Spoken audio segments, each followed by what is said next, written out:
Well, let's go ahead and get started this morning. Does everybody have your Varroa Management Honeybee Health Coalition book? Yes. We're kind of go through that. I want to go through the website also, and I want you guys, to me, this is the key of going from 50%, 60% loss to understanding what the Varroa is doing. Inside, if on page 6, you can see when the mite cycle, and this is what's going to happen right now. So if you look at the page 6, it says the honeybee seasonal phases. And Randy Oliver, he really preaches about this. Barb Bletcher's been talking about it quite a bit lately because she's got a new talk that we've been putting out. If you look at the phases, the bees are just about dormant coming into wintertime or coming out of wintertime. All of a sudden they start getting a buildup. Right now is that peak. I can't tell you if we're behind that peak, in the middle of that peak, or the end, because we had everything started getting to brown. We have catalpa. To me, when catalpa or the cigar tree starts coming in, we're at that 2/3 mark. There's still time to pull some people to pull honey off and get things ready, and you're still going to have we're still in the middle of a nectar flow. But if you're going to put in raw foundation, right now is the time to still get that in, because the hotter it is, the more nectar it's flowing, they're going to draw out wax. When we start getting to that fall time, that's when they're going to quit drawing wax because the nectar flow's not in. Now you can turn on and cheat that a little bit by putting in 1-to-1 sugar water still. But if you want them to pull out natural wax, when we start getting into the mid of August, all of a sudden you're going to see, if you see drip frames of foundation in, they're going to draw it sideways, and they'll put little chunks of bird comb, or they'll just kind of put little speckles all over it, and they won't do anything. So in this peak, depending on the blue line, so the bees are coming up and they're in that blue line, when we start getting to that August and September, now the bees are ready for wintertime. Right now, the bees that are in there are starting to raise winter or fall bees that are going to get into that. They're not going to live that 4 to 6 weeks. They're the ones that are going to live 2 to 3 months. We have to have our Varroa under check. We have to have it. So if you look down, so let's just say the September, October, if you watch the mites, they went from that fall. Now they're peaking up, the mite population. And here's this sling. I call it the slingshot, where you see the blue line coming down through the yellow line. Let me see if I can pop that up. Let's see the download the presentation, access tool. Nope, download the guide. There it is. And I'll show you on your screen. Page. Okay, so if you guys want to follow me on the screen, we'll do it that way. So right now, I can't tell you right where we're at here because it all depends if we start having a dearth.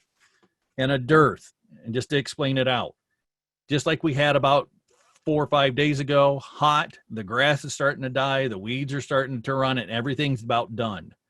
Catalpa is usually a good sign for me because I watch the growing degree days. There's still stuff out there, but it gets so hot, the nectar starts to dry up in things. So all of a sudden, the bees start to become a little bit more defensive. When you turn on and inside, don't be inside your hives when it's this 100 some odd degrees on the index. So in this peak, we're somewhere in the top area, top maybe 5%. Another month, we're going to start doing this downhill slide in the blue. So as we start coming down in the blue, you're going to turn on and see a lot of different things happening within your hive. Let me get the spotlight here. So if you watch here, as we go down, the mite count is starting to build up. Here in this small area is that 3 to 5%. That's what your hives are usually at your mite count if you keep it under control. So if it does start to build and you hit that 4 and 5 mites, 6 mites, 7 mites, and you do a chemical treatment or a drone comb or something else, you can knock it back down again. And then that hill will be over here.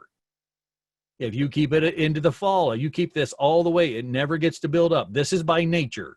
This is no chemical treatment. This is what the bees are doing and the mites are doing by nature. If you keep this hump knocked down, every time it gets built up, you knock it down, that buildup is going to happen later. The problem is when this slingshot happens, when people, and you have beekeepers, 5, 10-year beekeepers, 7-year beekeepers, people that want to do beekeeping all natural, you'll hear all kinds of different things. They're bees by nature. When we get into this September and October, here's where this slingshot happens. Now the bees are infected. The population's starting to go down. The queen's starting to, brood pattern starting to shrink. They're starting to backfill the area. When they go dormant here in November and December, they're so sick. Imagine being so sick that they can't even get up to the medicine cabinet, which is the propolis, the pollen, and the honey inside. That's when you start seeing sac brood problems, snotty brood, which is a effect of hive mite problems. You'll see deformed wing virus. You'll turn on and see where the larvae is actually melted in. It kind of looks like a EFB, European foul brood, but they're melted into the cells just a little bit. But they're just like I call it, don't mean to be gross, I call it a booger on a stick. If you take a little blade of grass or a toothpick, you actually pick it out and it's just gooed. There's no more larvae. They have been so infected, they just gooed onto that toothpick. So imagine that orange line. If you keep knocking it down and you knock it down again, now when we get into November, the best thing, and you can ask Andrew Carlin, Dwight Wilson, I can't think of his name right now, the big honey guy down in Paulding, what they do now in here and right before Thanksgiving, as long as it's over 38 degrees, they do oxalic acid. And I sent you the papers for oxalic acid, and we're going to do that together. So if you turn on do it in oxalic acid, now the mites, you've kept them under that control all that whole entire time. Now you get into fall time, you hit them with oxalic when you can't, because there's nothing we can do when they're under 50 degrees. You can't get in your brood. You can't go breaking boxes apart. You can't go in and rescue them. If you're working now at this area and you get to this end and you still have your mites under control, I guarantee you, unless there's something absolute weird, and Mother Nature usually has that 10% that this hive will live, this hive will die, your bees will come out of springtime a better pattern. She'll be laying better. They're healthier bees. You'll see nice fat bees with tons of vitagelin. They're just an all-around healthier hive. Those are the hives that you're going to break apart. You might have a colony that you're going to break apart twice. Next thing you know, you're going to break it apart 3 times. You might break it into a 4th. So that's when people like myself, Wilson, and places like that, will take a full colony and do 4 splits off of it. And then you get into the problem of this. I don't have enough hives. I don't have enough gear. I don't have enough stuff. It's a great thing to have, but you have the other side of it. And you'll have this peak. So if you go back to the other side, onto the right or left side of this, when we have the honey flow coming out of fall or in winter here, you're going to have your peak performance of bees right when the honey flow's on. So you're going to maximize your honey flow. So for probably 99% of you guys that are doing this for honey, right here is your maximum honey flow. You want that thing maximized in population at least 6 weeks before the nectar flow kicks in. And that is completely dependent on having healthy bees come out of wintertime. This is where I turn on, and people that raise queens and bees, Andrew, bunch of different people, we turn on and feed early, and I put on pollen patty and I put on 1-to-1 sugar water over here, making the bees think in March the nectar flows on. So my hump starts right here. And what do? I just break everything apart and do nukes. So you can play with that line. It's dangerous though, because just like this, we had another winter in between. It was wet, cold, and rainy. Mark Peugeot up in Bryan area took tons and tons of queens, broke all of his hives apart. All of his, like 30 some odd queens went out, and they couldn't make because there's no drones. So there's a risk to raising queens and doing stuff. But please understand that. Let's scroll down here to doing the collection. So the monitoring the mite population. I'm asking you, I'm not telling you, but I'm asking you, stay away from the powdered sugar. And Barb gave me some statistics here when you do powdered sugar, it's only 40% accurate. When you're doing alcohol wash, every time you're accurate. And John Betts was on a thing you guys seen in the email that I sent you. when you're doing the alcohol wash, when those things come out, and beekeeping is something that changes every 3 to 4 months. All of a sudden they got new research and new this and new that. Now they're telling you to take, if you have the Dadant thing with the white basket in the inside, not to shake it. That's what I do. And I'll probably change my way on it too. And I want to see what the difference is. When you shake it, Barb says that when you're taking your mites, if the mites, there's not excessive mites, those mites could get stuck up in the inside with that. And I have seen that because of the fact after I do an alcohol wash for my own, I bring them in the house and I put a bunch of paper towels down, dump the bees out, and then I check the bees for nosema, and I check a bunch of other stuff because I'm looking for a good hive.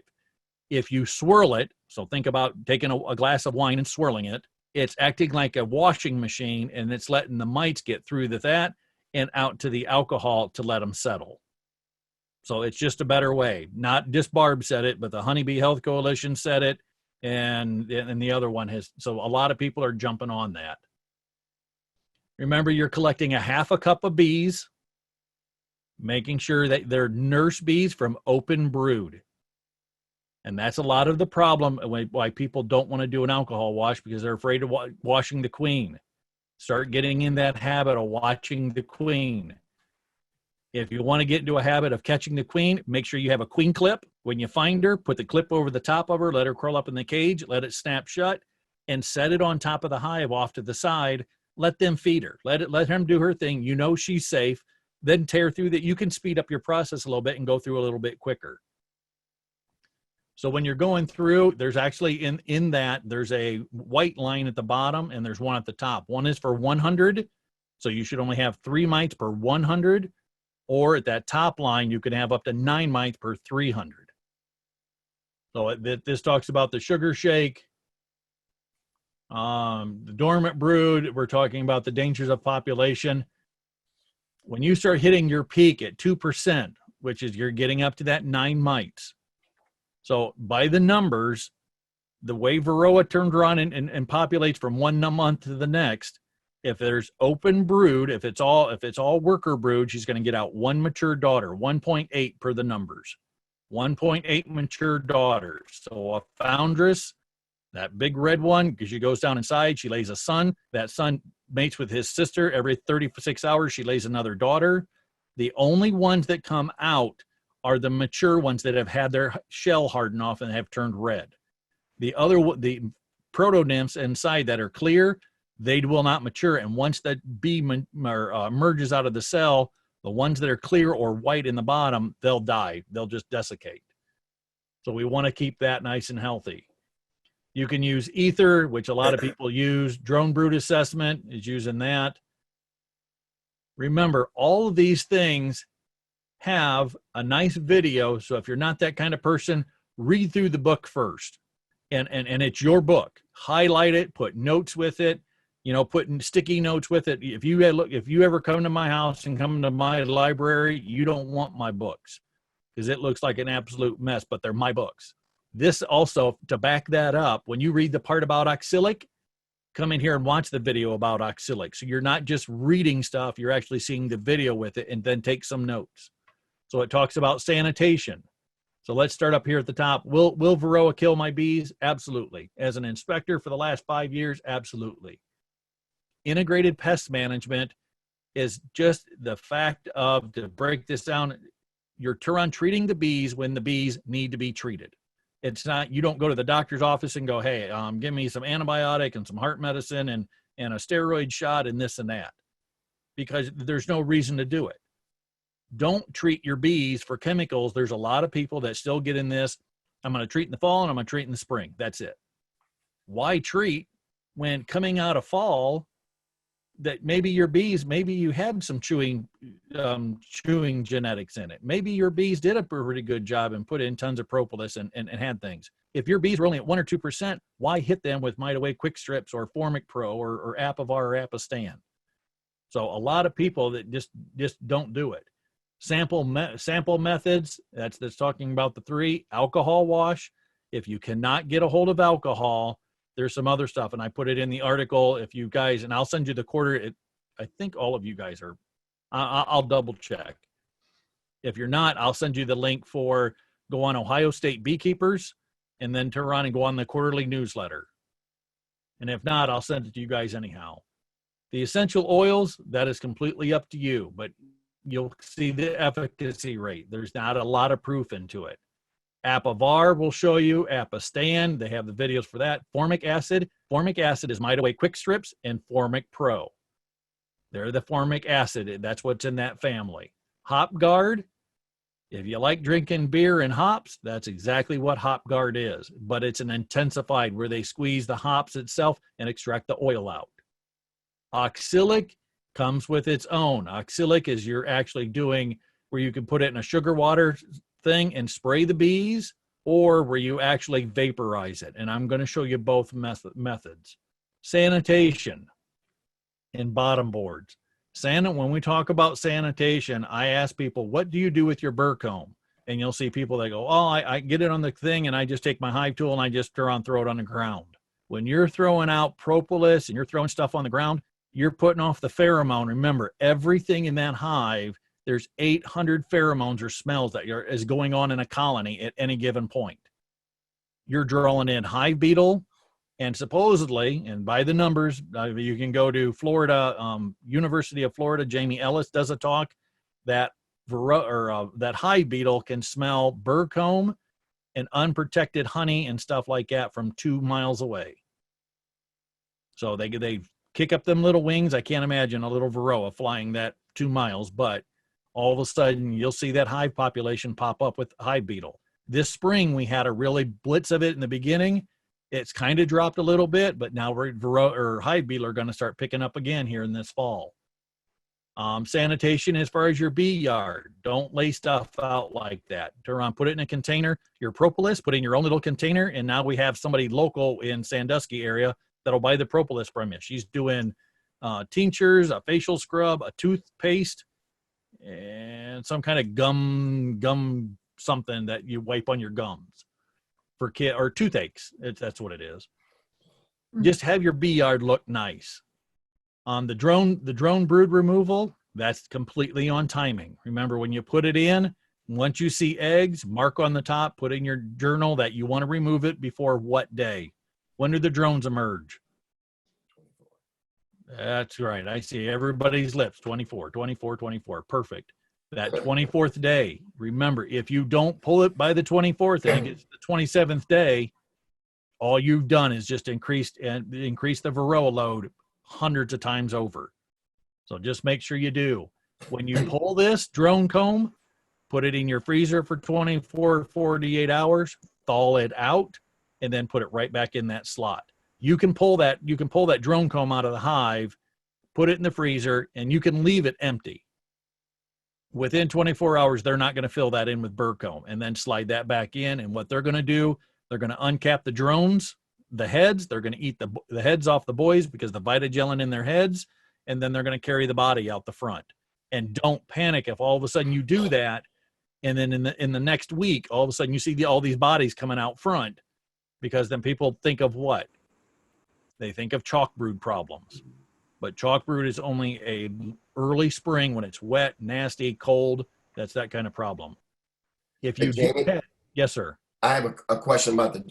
Yep. Actually, it's a protocol practicality question on the drone brood removal.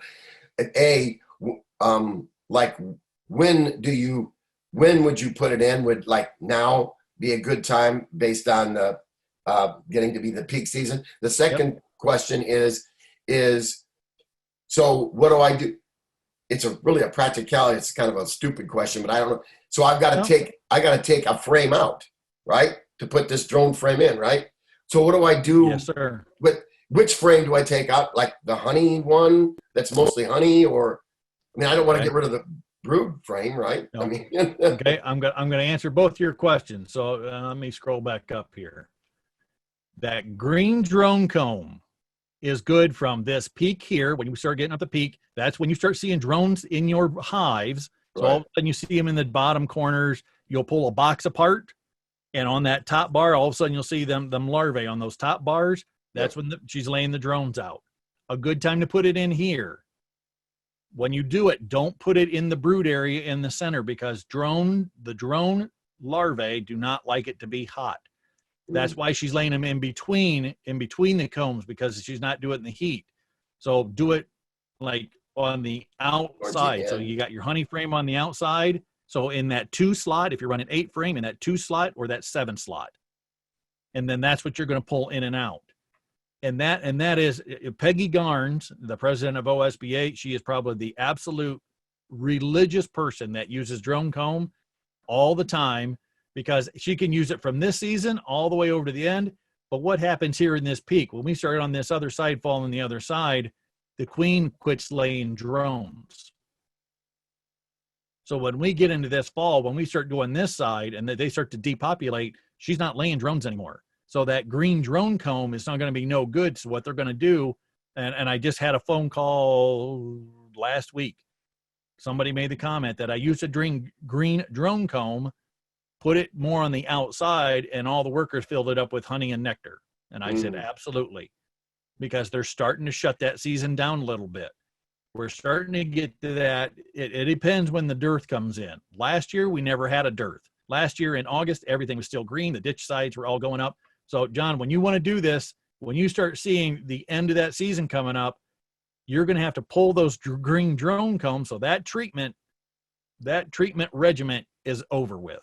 Okay. Now, if you start to get a peak in, you're going to hold that peak off. Now that peak for you might be over here in October, November.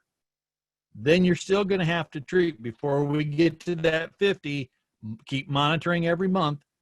And if you to run and only get up to 2%, let's say you have 3 mites going into fall, I would still treat in November, because each month, remember, the mites are growing bigger and the bees are getting smaller.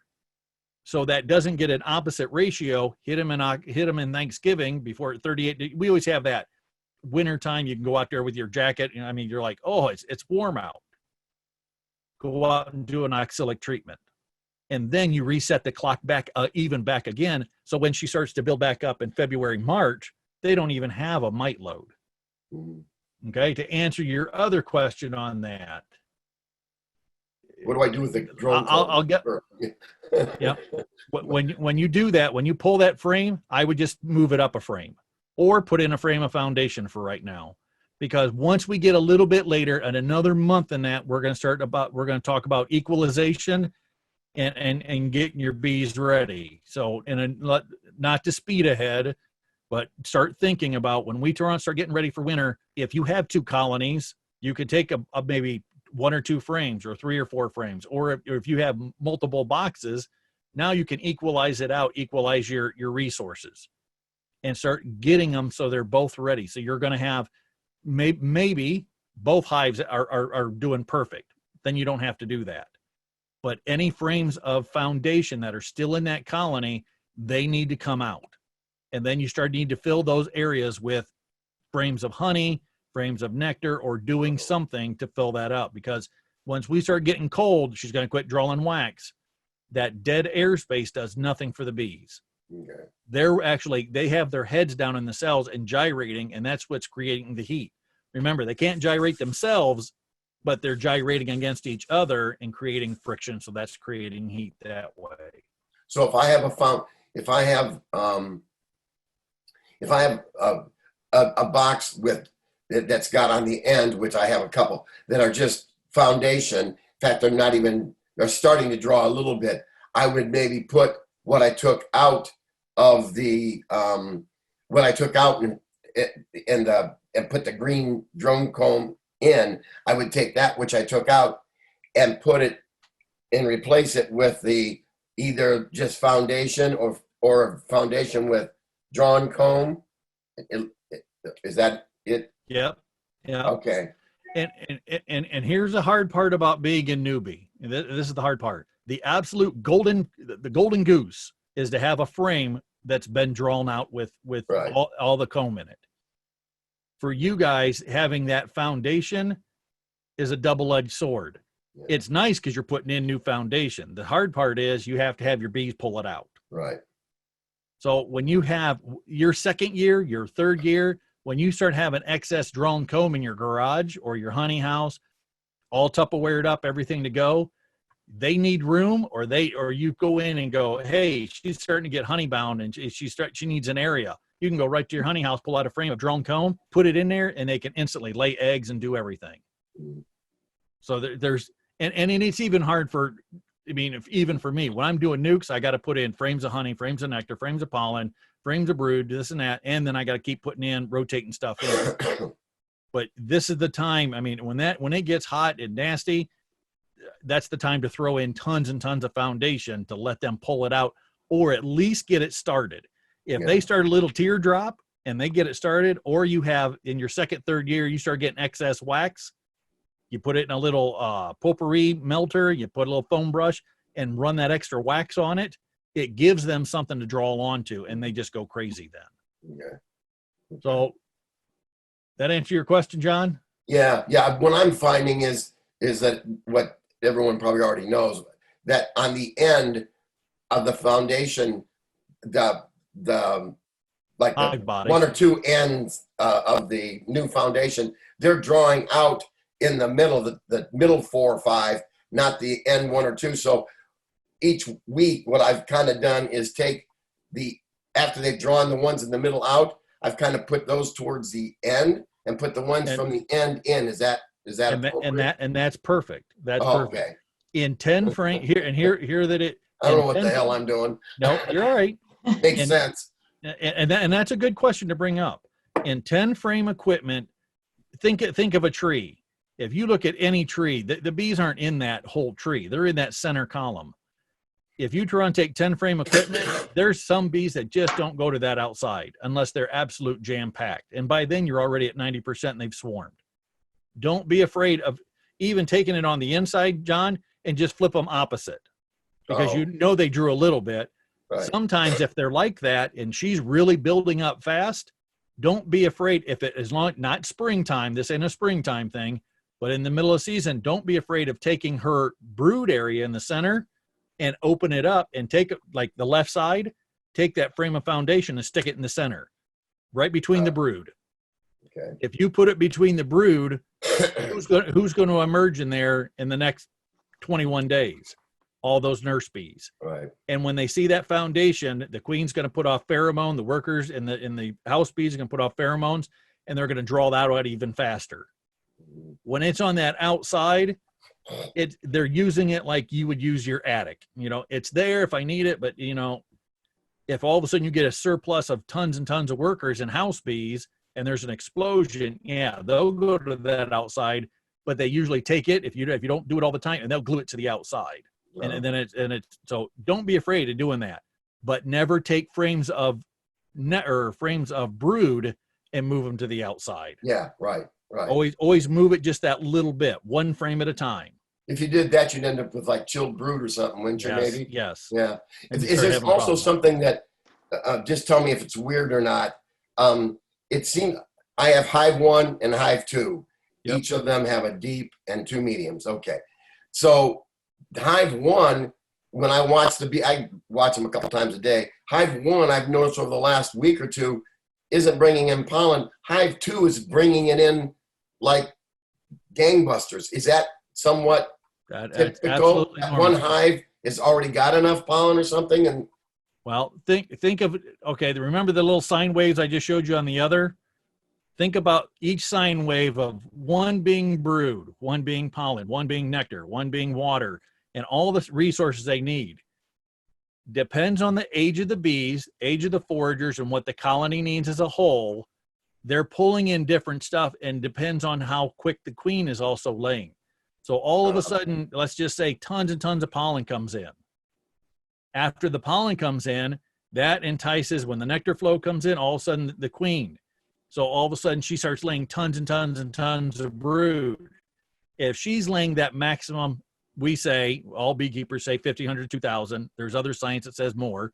She lays that entire box up full of brood. All of a sudden, within 7 days, it starts to all mature. Now there's no more room left for her. So she starts to lay, egg production starts to shrink. All of a sudden, now there's an absolute explosion of population. Now there's no reason to feed because it's all capped brood and it's getting ready to pupate. It pupates out. There's no reason to pull in nectar or pull in pollen. Now, all of a sudden, she goes out and lays, and what happens again? She needs tons and tons of pollen. Yeah. So they turn on, lay it in. Remember, they don't eat straight pollen.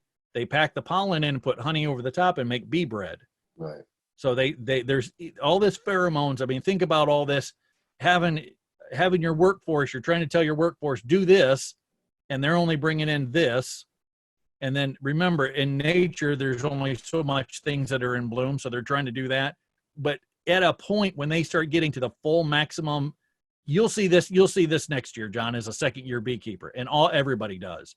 When that colony will start to equalize, when there's the perfect amount of space, there's a perfect amount of nectar, a perfect amount of everything, all of a sudden, if you do that next year, you'll see both hives pulling in at about the same. Oh. They'll pull in about the same color, they'll pull in the same kind of resources, and they're doing the same kind of numbers. That's why I always say, look at your front entrance. If you have two colonies, one entrance might be absolute banging where they're going out and just going absolute crazy, and the other one's slowing down. That number one, that should be a sign of why is the other one slow and the other one speeding up. You might go in and find the whole entire thing full of cat brood, and they've got everything maximized, and there's no room to move anything. Right. Okay, maybe all of a sudden they put bird comb in, and now she's getting honey bound. They're not going to be running in and out because they think, hey, we're good. But what's happening? She's starting to lay daughters. She's starting to lay swarm cells, and they're going to get ready to swarm. So you've got to go in there and put another box. Super on or something, Yep. Yeah. And remember, super under. So pull those honey supers off, put that right on the top of the brood chamber. Yeah. Okay, so what we're talking control options by season. This is a good thing to understand because there's nothing in our regiment of keeping Varroa under control that's 100% kill rate or 100% efficacy.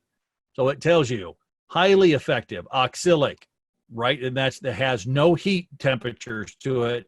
The low it'll go is 38 degrees. Winter broodless period, that'll break the cycle. Or if you turn on to requeen your colony, when you do a split. So in the springtime, that next year, you're going to turn on and do that spring split. That breaks the brood cycle. And it gives you all the efficacy. The least effective is anything that risks colony success through this phase, or a screen bottom board. So a screen bottom board does have its helps, but is it effective? No.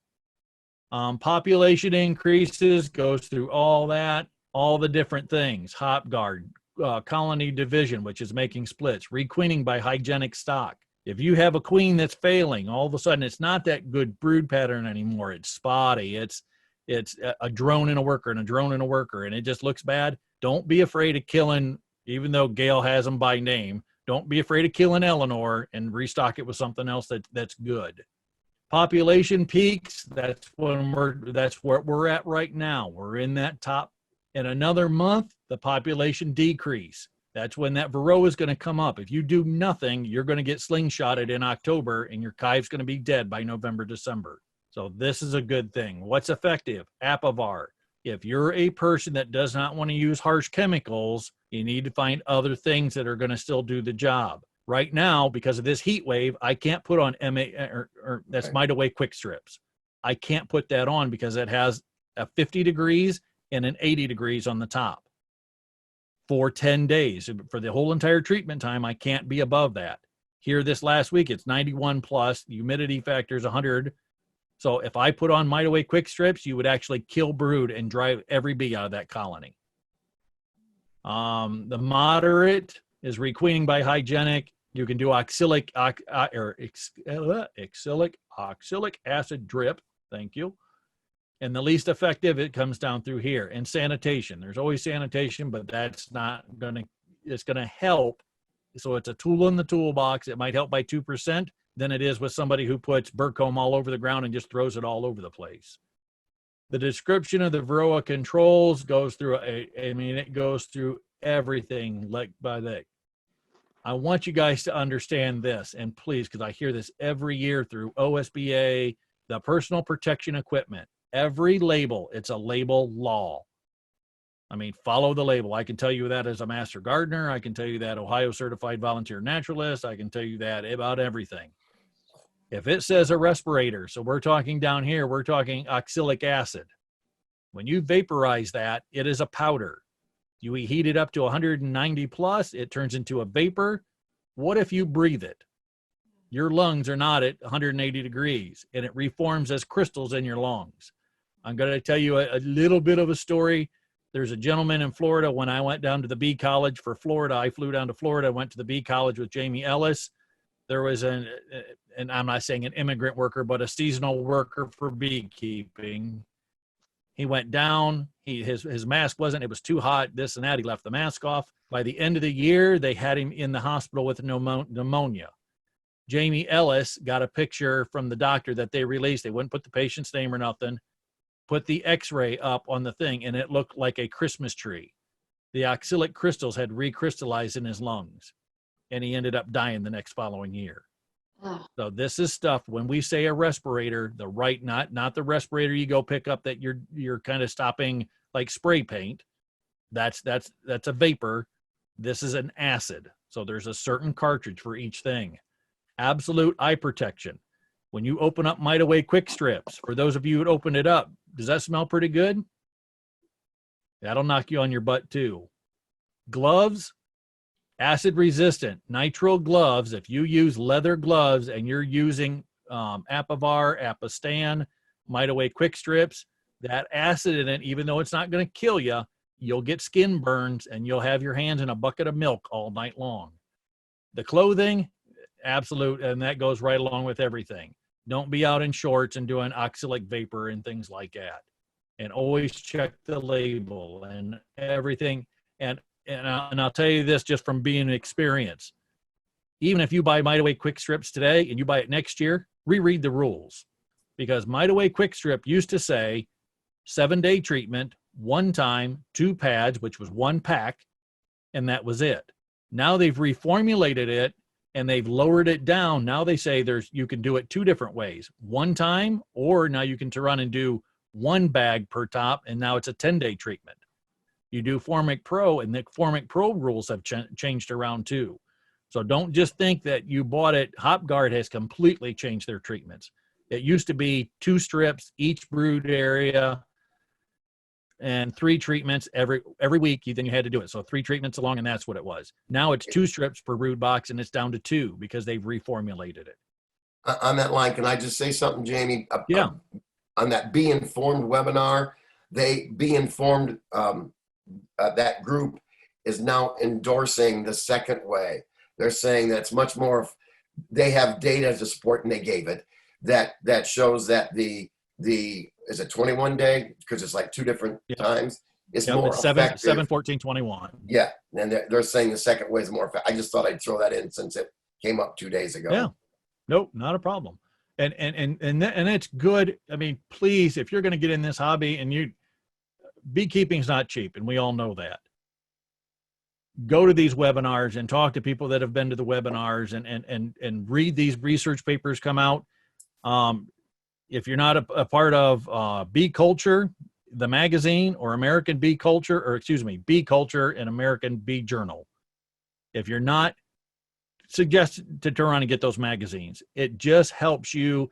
Bee Culture is more hobbyist beekeepers. It gives you a lot of plain Jane things, very English like I teach. That American Bee Journal is more scientific. It is really detailed about the science of, like, Jamie Ellis in the lab, Randy Oliver in a lab, Kim Floatum out doing research and doing stuff, Marva Spivak doing stuff. Then, even then, I mean, I honestly, I take myself as pretty smart, but times I read American Bee Journal and I have highlight marks and I call other people and, hey, explain this to me. What's this mean? Because they do get very, very specific on things. Your synthetic chemicals, your Apivar, and each chemical that they come out with, this is like the 4th rendition they're coming out with. When this first came out, it didn't have a lot of this. So the advantages, disadvantages, restrictions, conditions, time of year, the treatment time. So they're always talking to the treatment companies to understand what it is. If I put in Apivar right now, it's going to take 42 to 56 days to treat. So think about that. If you put it in the fall, I have to pull that back out before it gets 50 degrees, or it starts getting wintertime, and pull that out at 42 degrees.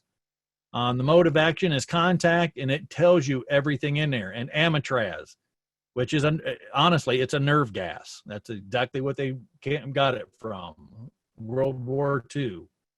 Apistan, Mite Check. Mite Check, there's not as much Mite Check going around anymore. Apiguard is still a good chemical. Apivet or Apilife, the variety, that's usually overseas, but they still have some around in the area.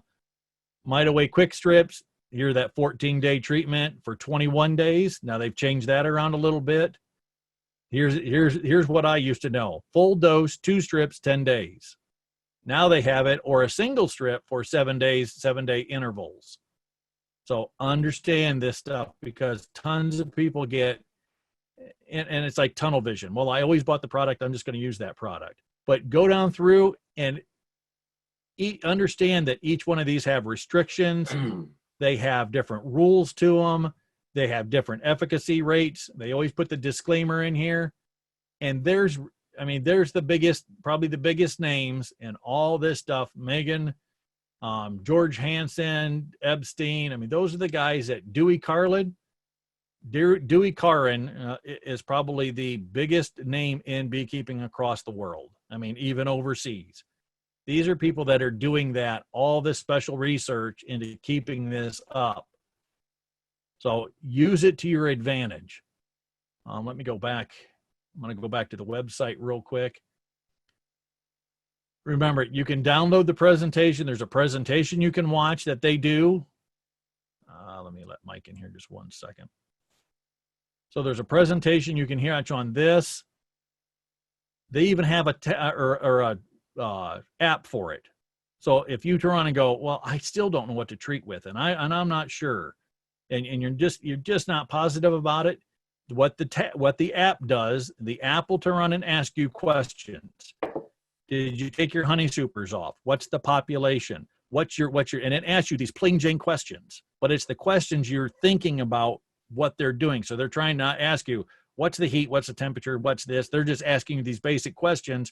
You're answering it. Then it's telling you, here's a high rate. Here's like Apivar. It's like a sledgehammer hitting your bees. Here's Mite Away Quick Strips.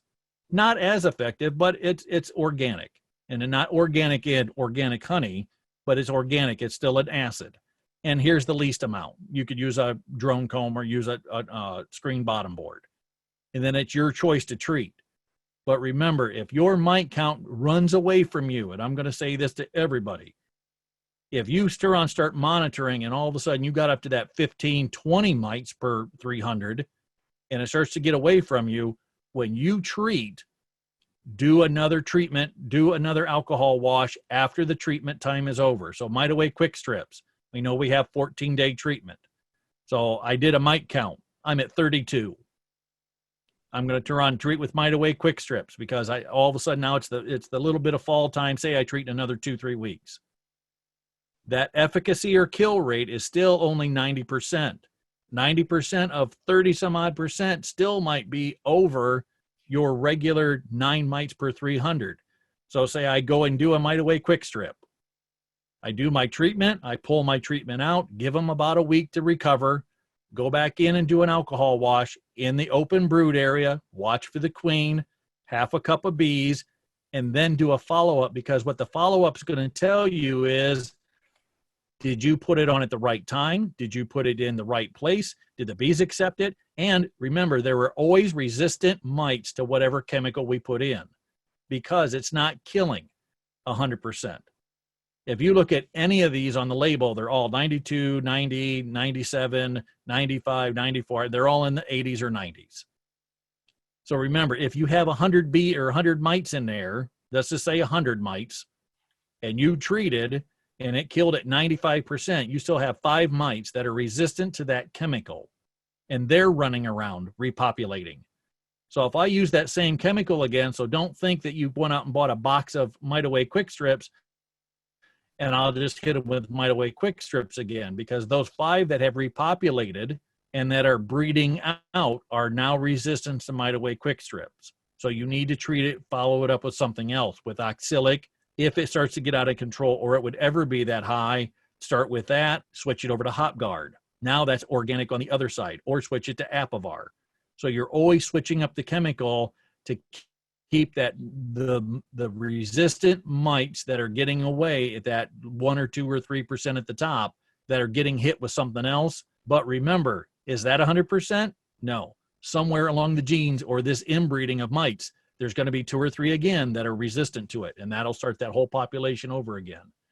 And a prime story with that is a girl, and I won't say names, but she's in Hicksville. She bought a bucket. The first year I started doing the internships. She bought a bucket of Apivar, or My Way Quick Strips, excuse me. She treated the first time, and she got bees from a beekeeper. As a new beekeeper, she bought full entire hives from a guy that was getting out of the business.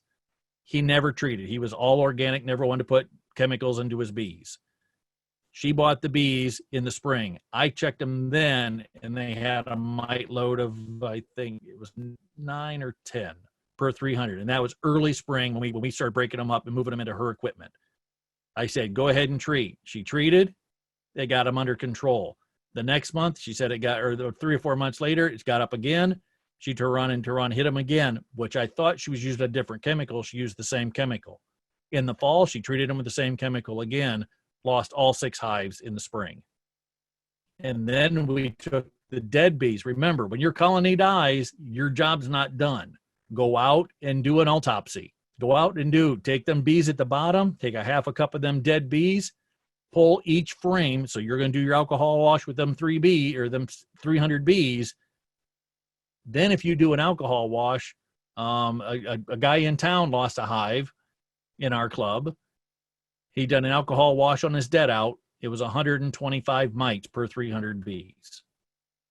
So what do you think his bees died of in the wintertime? Varroa. And it also, so if you check it and go, hey, my mite count was only 2. Okay, then start going through and looking through, did they pull a queen cell out in the wintertime? Maybe your queen died. Maybe something else happened over the wintertime. Maybe there was a brood disease. So every time when you're taking that dead out apart, take it out frame by frame. Take the flashlight, look in the bottom of the cells, find out why. Take pictures of it, and then take it to the inspectors, myself or somebody, and go, what's this look like? What could have been PMS? It could have been it could have been a sac brood problem, could have been something else. And then you can autopsy it down. So was it your fault or was it just Mother Nature? So when you go through this, that's to download the guide. You can download the tool, and then you can look at the presentations. And just like I showed you before, if you're not a reader, at least read it and kind of understand it.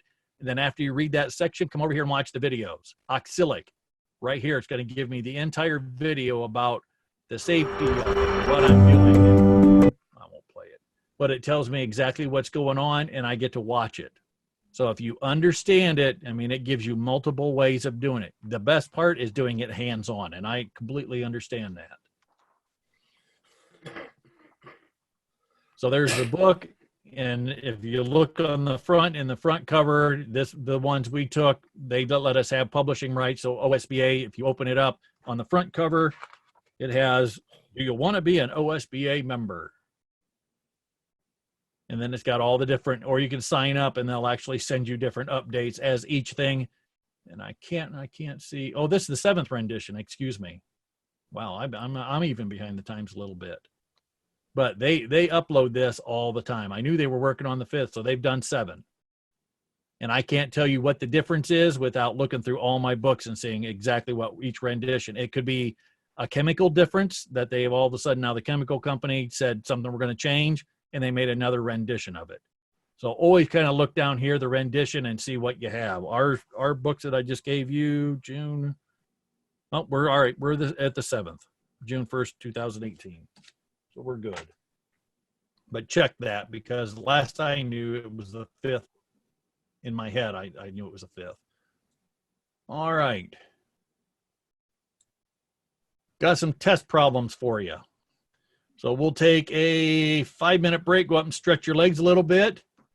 We're going to read through these, and we're going to talk about each one. And I want you to start thinking. And all these problems on here on these, it's not really a test, unless I make it a test. But it's all problems that I've had from beekeepers in our club or beekeepers in our region. So go ahead and stretch your legs a bit. and then we'll start going through that real quick. Jamie, do you think it's a good idea to keep the, when I did my mite wash a few days ago, there were no mites. Let's say there were. If Yep. there were, would it be a good idea for me to put them on a paper towel, put them under a microscope and see if there's like any of their legs eaten, to see if there's hygienic bees, if any of my bees are have the hygienic gene, and is there any other way to know that other than that? I mean, if you sold me the bees and said they're hygienic, I take that and trust that, but I can back that up by looking under the microscope. Is there any other way to know if you have hygienic varroa eating Nope. bees? Okay. Varroa hygienics and hygienics is two different things. Okay. Okay. Hygienics is your house bees. It's the pheromone that tells them that they're going to clean everything up.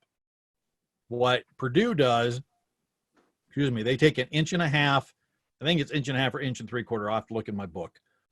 What they do is they take a frame of cap brood. They take this plumbing fixture and they kind of grind it so it's kind of sharp on the edge. They grind it down and they shove it. Yep, and they shove it right down into that cap brood. It's estimated about 100 cells or 100 pupae that's pupating underneath. Then you go in and you pour liquid nitrogen all the way up to the top and let that go down and freeze them pupae. And sometimes they even do it twice to make sure.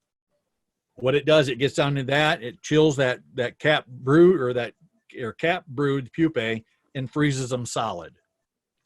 When you pull it off, you stick it back in the hive, and as that thaws out, those pupae start to disintegrate. So they're just dying. Hygienic bees will actually go back in there and eat the capping off and pull that pupae out. Mm. So exactly in 24 hours, from the time you do that, from the time you go back in 24 hours, then you count every one of those cells. So if it's 100%, you open it up, there won't be, in that circle, you'll still see the circle area because the wax has been pushed down. If every cell is open, you know you got 100% hygienics. And I've never seen 100%. Mm. When you go to Purdue, I was just there 3 weeks ago, 3 weeks ago, 3 weeks, because the queens are emerging here tonight or tomorrow. When you go, you'll see all these boards of each hive. Each hive is numbered, and they do that test like every other month, and you'll see those numbers of what their hygienics is. Like the first test of the year, second test of the year, you'll see 70s, 80s, a little bit into the 90s. So if there's 2 left, you know they're at 98%. The chewing part of it is what they're looking for. What they take is the bottom screen board. You can do it on a solid or a screened. What they do is if it's solid, they take little pieces. It's almost like contact paper, and you can get them through Man Lake. Man Lake has them, and they're a sheet of paper that slides on the bottom, and it has all the little squares. Yep, I got one. Spray it down with Pam cooking oil. You slide it in. Start your timer for 24 hours. At 24 hours, you can do it with the screen bottom board too. Pull the slider out, clean it really well, spray it with Pam oil, slide it back in, start your timer. At 24 hours, pull that out. And then go and take every mite that you can do there. Take it with the tweezers. Oh, where's my, in fact, I just had. Oh, there's my microscope, John. Yeah.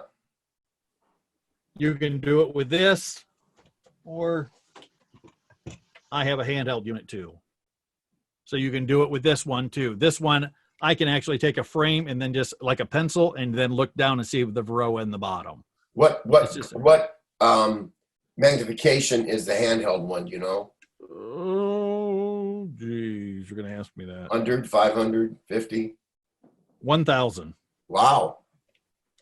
And same with this one. The digital screen is nice for looking. Yeah.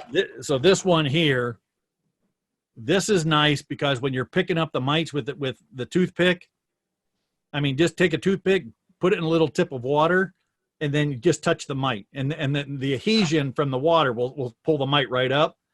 And then put a piece of newspaper or paper towel, piece of white notebook paper, put them underneath this, And then you get to see it. I'll power it up a second so you can see. Now I can see them on this, and it throws a light underneath, and I can magnify it this way. Sure. So when you're looking at them, you can see, are their legs chewed off? Yeah. The best, I mean, that they're chewing on the shell. So the shell is no different than your fingertip for your fingernail. So if they're chewing through that, you know that they're chewing a lot better. Honeybee and Central State College here down towards it's off the west of Columbus. Yeah. Central State's out there. She's doing a whole thing. Are they chewing on the legs? You know, and all it takes is one leg to disappear and they desiccate. So they just dry right up. The nice part of it is if you turn on have 13 mites on the bottom sticky board, you turn on and check that because they're always dying off. So they're either dying off by themselves, that they've already mated and done a life cycle, or they've been chewed somewhere on their keratin, on their body, on the shell, or their legs, and they desiccated and they drop down through. So now I can turn on and go through there, and let's just say I have 10. Now at 10, that's my 100%. So that's my sample. Now I can go through and say, hey, all 10 have chewed off legs. In numbers, you can say you have 100% chewing Varroa resistant or VHS stock, but I've never seen 100%. I've seen some good numbers, and that's when I go to Purdue, I look on their big bulletin board, and I look and see how the highest number of chewed mites compared to hygienics. So I want ones that are cleaning the best. When I bring those home, like right now, they're in the back behind the barn. I'll take those daughters, and then next year I'll take those daughters and put them on the outside around the mile area, and then that'll be my drone congregation area. Those will be my drones. So next year's stock that comes out that overwinters, they'll mate with more VHS stock on the outside, right. And I keep building up. Yeah. But you have to watch. Sometimes they'll get so hygienic that it looks like you got shotgun pattern. So remember, when you're starting to play and manipulate like I do instrumental insemination, I want a stock that for me, I want it that it's going to be calm, that I can sell them to a newbie beekeeper or a seasoned beekeeper, and it's not going to swarm or beat them to death. I want ones that aren't defensive, so that they're a little bit more laid back. I want ones that still pull in a good honey product. So I do have some full-size hives, about 20 of them, that just pull in honey, and that's some of my stock that I watch. Are they defensive? Are they hygienic? Did I have a problem with hygienic bees should have no problem with sac brood or chalk brood in the springtime. If you have stock that's always has chalk brood problems and this and that, you can read it through all the books. If you have bees that are not hygienic, you'll always have those problems. And they tell you the first thing, kill that queen off and restock her. Do it from a different trait. So you're trying every year, you're trying to always examine, did I have problems with this hive? If it's the kind of stock that you always had to feed, let's just say they're just slacking bees. They just never got into the second box. They just kind of petered around. She still laid a decent pattern, but off with her head. Put her up, smash her up, put her in a vial, mix it with alcohol, make some queen lure out of her, and then find some stock that you want to put in there. If you don't mind getting stung up a little bit, find some Russian stock. Right. But they're very, very aggressive and defensive. They'll pull a great honey product. They swarm all the time. So they're breaking the brood cycle by themselves. But I would not ever have Russians near.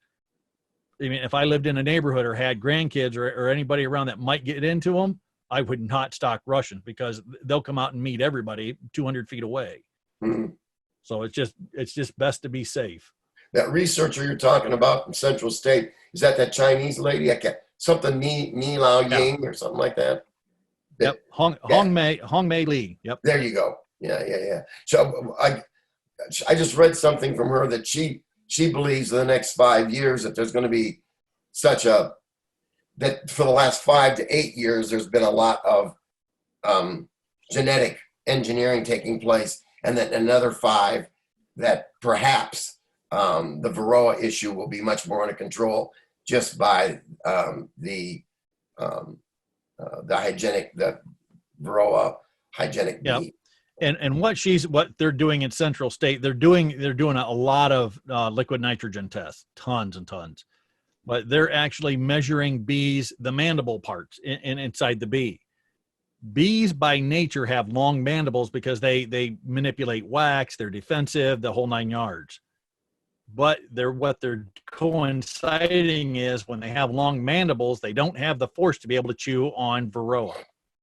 Different stock has very short mandibles, like the Caucasian, Carnolians, and things like that, very short mandibles. And what they're noticing on the Varroa on the bottom sticky board is their shells are chewed. So they're just not going after the legs, which are the soft parts of it. They're chewing the shell in half or decimating the entire side of the shell. Now we have something that's maybe might be chewing at 60% in another 5-6 years. And if you look back at what Purdue has done over the years, when they started this, they started at stock, it was at 20%. Don't ever let anybody tell you that if you have a VHS Purdue queen that you don't have mites. You still have mites. But the numbers come up. I see a consistent, every time I've been to Purdue, and I go every year, I see a consistent 60 to 70%. Mm-hmm. Some of them and I know for a fact that Crispin Given, who runs it, if it falls below 50%, they kill that queen and start a new stock. Mm-hmm. So as they keep moving this upward, some problems they had a couple years ago is because the bees started getting more defensive. And then they had to get rid of other stock to try to get that gene out of there, or that allele out of that breed. Because everybody they sent the bees off to said, oh God, and you'll hear it from beekeepers, fall conferences, or just talking to other beekeepers. Yeah, I got some Purdue stock and they were so defensive, they just tore me up. And that's when you keep breeding, it's like taking a Shih Tzu with a Dalmatian and breed them together. What are you going to get? You just don't know till they're here. So when we breed, we're hoping for the best, but you still have to monitor. You still have to do all this stuff to do it. Let's get into test A. So we have a 10 frame gear, 2 deeps, 2 mediums, a screen bottom board with a restrictor, an inner cover telescoping top. Here's the problem. The colony is backfilling the brood area with nectar and pollen. There's no eggs, a few queen cups, and no queen cells. Some older larvae and no cap larvae or cap brood.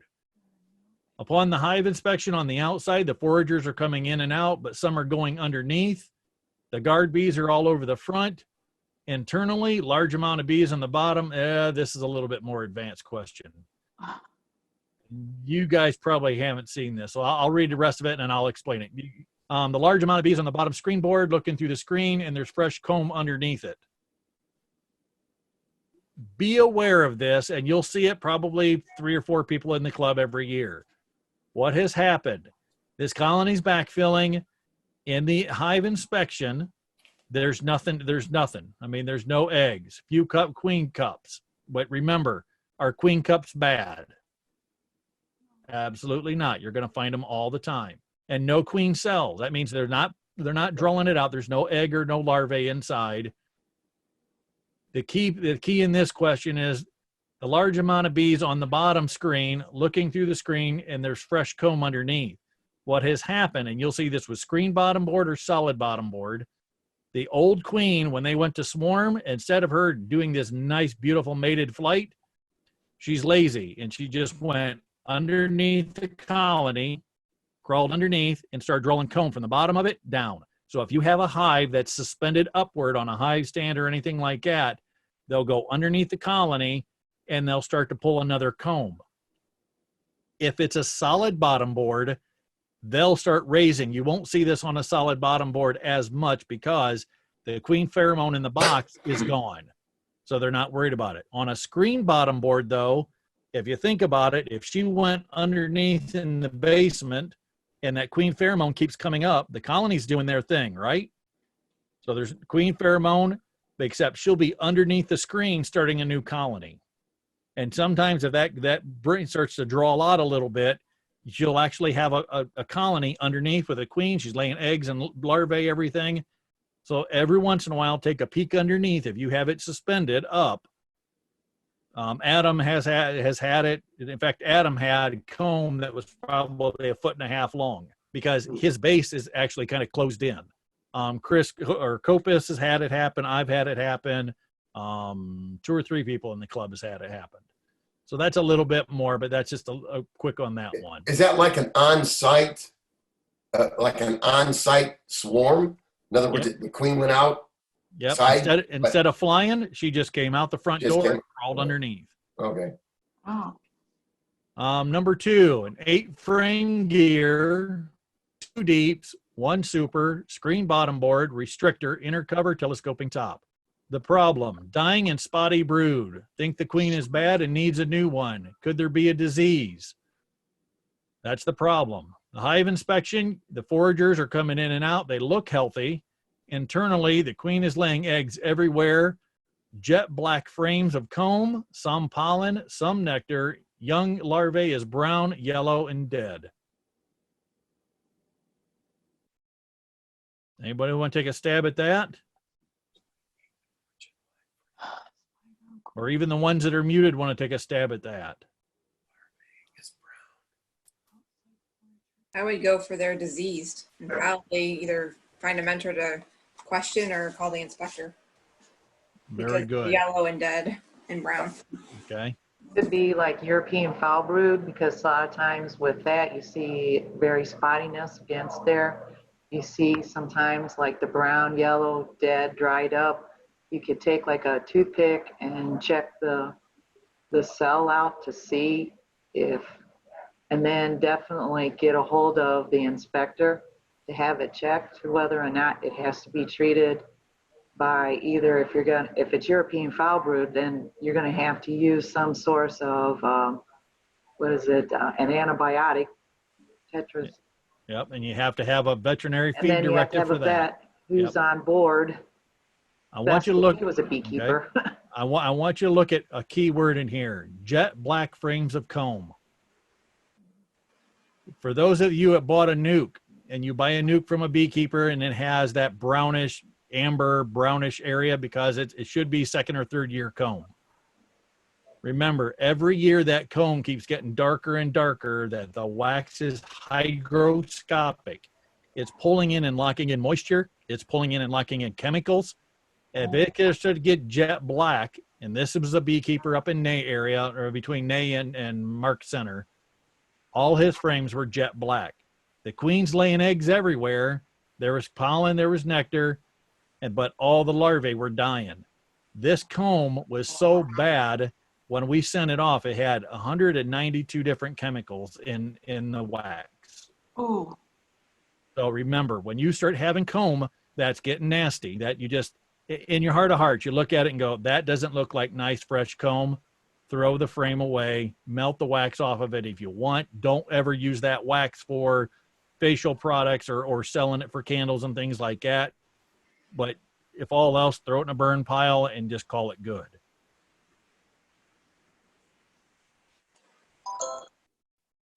Number 3, 8-frame gear, 2 deeps, solid bottom board, no restrictor, inner cover, telescoping top.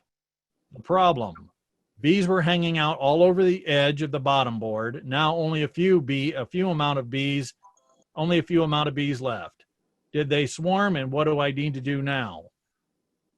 So what are some questions you would have to do before you go in and start suggesting a solution for this? You have to question whether or not the few amount of bees is on the outside or if it's on the inside, for one. Frames. Check your frames, yeah.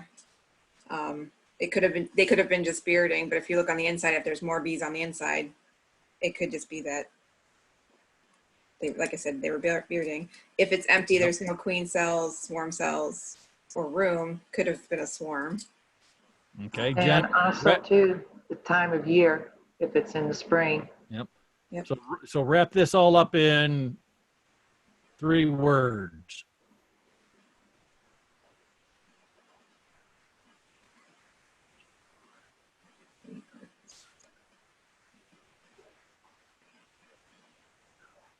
full hive inspection. Action. Oh, okay. Oh, Okay. You would, at that point, because it could have been a swarm. This could have been bearding. There's too many ifs in this one. If they're hanging all out front, it could have been a hot, humid day like here the last couple of days. I've seen my bee. I'll bet there's 3 pounds of bees hanging on the fronts because maybe they're running out of room.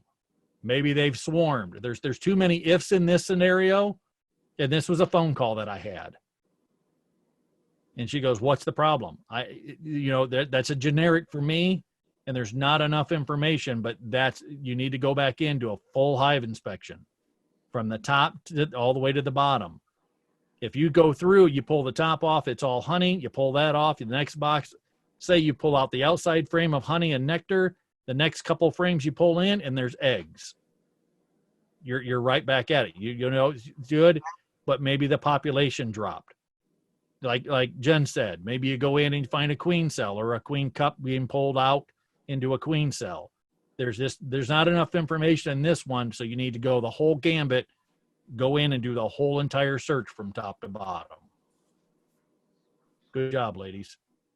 The setup on this one, 8-frame gear, 1 deep, 1 solid bottom board, restrictor, traveling top. It's just a different type of top.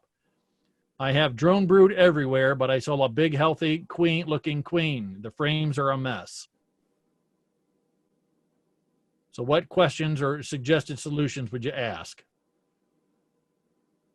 Drone brood everywhere, but you saw a nice, healthy queen. This happened. I probably had 9 phone calls this spring about it. So that's the type of season.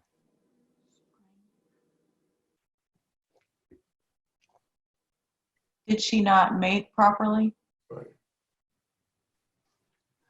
Would anybody else back Lisa's up? Who's going to agree I with would question the queen as well. Well, we got 2. Anybody want to go for a third? When you say the frames are a mess, what do you mean? Okay. They had drone larvae everywhere, all over everything. Yeah, I just say that something's wrong with the queen. Okay. yeah, because I'd say she's not laying any, she's not fertile. So if she's laying all drone, her mating flight wasn't either good Well, or she's she may look healthy, but if she's just laying drone brood. well, ching to Lisa, right off the bat. That is what happened this spring. Tons of things were going on. It acted like springtime. All of a sudden, Mark Peugeot had 30 hives, that big, gigantic, healthy queens, big, fertile-looking queens, but laying all drones. And all the comb, because remember, all our worker cells are nice and even, all the drones. So when she starts laying drones, they blow out the sides. They start rechewing the wax. It's all bumpy. It's gnarly, and it looks disgusting. And all it is a Varroa. It's a Varroa bomb ready to go off in the springtime. So this is a springtime thing, and that's exactly it. Good job, Lisa. So Number what was the solution then? It was a Varroa. This is a queen that never got mated. Oh, okay. This is a springtime thing. Also, Russell's, if you know Russell's from the club, they have tried to do a queen rearing area and they're trying to set up a queen mating area. They've sent out queens over and over, even now that it's been nice. And all these queens come back and lay shotgun pattern. So I told them, I said, are there any, by an aerial view, go in and see if there's any other beekeepers in your area. For some reason, they're out in the middle of nowhere. There's no other managed beehives in the area. They might have some feral stock, but every queen that goes out comes back and she's a dud, absolute dud. So they don't have a DCA. Right. They have no area for enough drones in that area. So either they have to populate it and do different stock, or come to like Defiance or somewhere that they know there's enough bees in the area or enough feral stock in the area to have a good DCA. Because even you could raise the best queens. If she doesn't go out and get a good mating flight, it's one problem after the next. Jamie, would you use the green drone frame to it's often used, obviously for the Varroa issue, freeze it and kill it. But could you also use it to increase drone production? Yes, you can. Okay. And that's what, if you're really getting serious, like and I've done it years past, I probably have 75 frames of drone comb. When I was raising 40, 50 queens a week, that's what we would do in their out yards, is put in green drone comb. Mhm. The problem is, and I'm going to admit it, and I was a bad beekeeper that year. All of a sudden this happened and that happened and this, and all of a sudden you get in there and you have to, when you do that, if you're going to let them drones emerge, you have to stay on top of your mite count. And some of my worst mite counts were 60 mites per 300, Mhm. because all of a sudden the population absolutely runs from you. Because remember, every drone that's in there then has one other, you got a deep of drone comb, green drone comb. There's 8,000 per side. 6,000 drones come out. And even if half of them, let's just say 8,000, come out with 8,000 mites, what happens then? They start to infect everything in the area, because all the drones, remember the drones, they can go in any hive they want, right? They're fed from any hive. They can go in this hive and get fed. And what they look for the most rambunctious hive that has the most nurse bees, because males don't have the male parts to feed themselves. They have to be fed through nurse bees. So they're not gonna come back. If I leave a hive, I'm a drone and I fly out, I'm not gonna go in a hive that smells bad or it doesn't have enough nurse bees to feed me. I'm gonna follow all the other guys that are going into a nice, healthy, and we all know, when you open up your hive, you smell that nice floral lemon scent. I mean, that honey, you smell that nice smell. That's also what's attracting all these drones and Varroa and hive beetle and everything else. If I'm a drone, I'm going into this one that has all the nurse bees, and I'm going to be fed nice and fat and healthy to take a flight for another 25 minutes. And every 25 minutes, I'm coming back. That's where drones start to drift, or they can go in other hives. So what happens if I have a mite on my back? Now I just pulled it from one to another. Maybe the mite, or like a jockey to a horse, she got off on that hive, and then I flew out and collected another one in a Varroa bomb somewhere else and brought it back. So you have to, if you're gonna do that, you have to religiously do an alcohol wash twice a month. You have to stay ahead of it. And what my management skills on that was, I would use the green drone comb. I would let the drones emerge 2 weeks, and then take the next one and freeze it. So I was still letting drones emerge, but I was recycling them back and forth and trying to stay on top of it. It is an absolute hard. You think it's bad raising 2 hives? At that time we were pushing 130, and I had 2 workers that worked with us. Yeah, won't even get into that. Number 5, the person has a nuke. They're 2 deep, so it's a 5/5, 1 medium on the top. Screen bottom board is wide open, the restrictor, and then they have a traveling top. They have dead brood in the bottom deep. It's in the bottom of the middle of each frame, and that should say no brood. This is a springtime problem. Chill brood. Who said that? I'm sorry. The hedges. The hedges? Who's going to vote with the hedges? Chill brood. I agree. Got 1 vote. Makes sense. John, 3. I can see the other ones looking around thinking. What do you think, Lisa? I don't really know.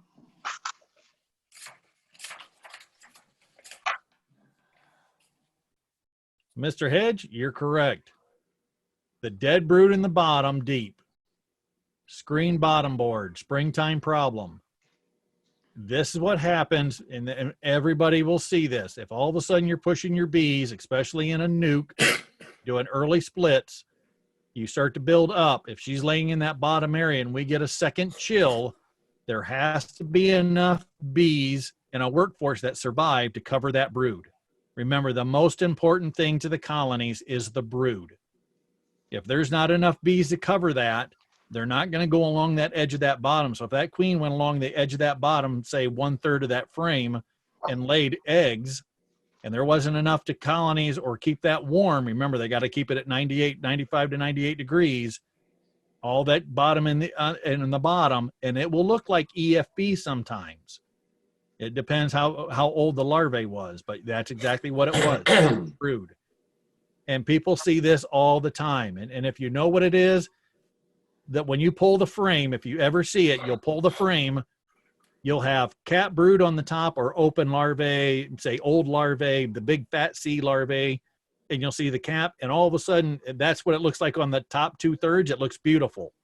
And on that bottom 1/3, you'll see all those dead larvae, and the bees are trying to clean it out. You know, if it's a springtime thing, think of your winter or your spring frost, where all of a sudden it might get springtime and it gets a real cold chill at night. That's when you start seeing that.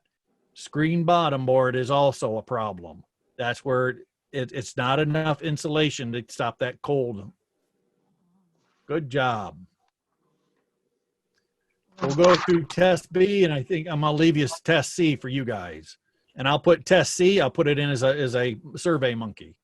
Number 1, 10 frame gear, 2 deeps, 3 supers, screen bottom board, no restrictor, inner cover, and telescoping top. The colony is backfilling the brood area with nectar. There are no eggs, no queen cells, tons of queen cups, and the hive is very agitated and loud. Got stung up. That person got stung up like 20 or 30 times. Dry brood on a few eggs that I've seen. So we have a colony that's backfilling. There's very few eggs, no queen cells, but tons of queen cups, and the hive is very agitated and loud. No queen. No, it's no queen. Queenless. Ooh, 3 of you instantly jumped on that one. But it said there's a few eggs, so the queen might still be there. She just might be going on her way out. Right? Good thought. Or are those eggs from the working bee or the working bees? Brood. That's true. Well, they're very agitated, so don't they get agitated with their queenless? Yep. Yeah, because Okay. there's no QMP. That was my key. And Katie put on here, no queen. Jen picked up on it, and you guys, and so did Katie.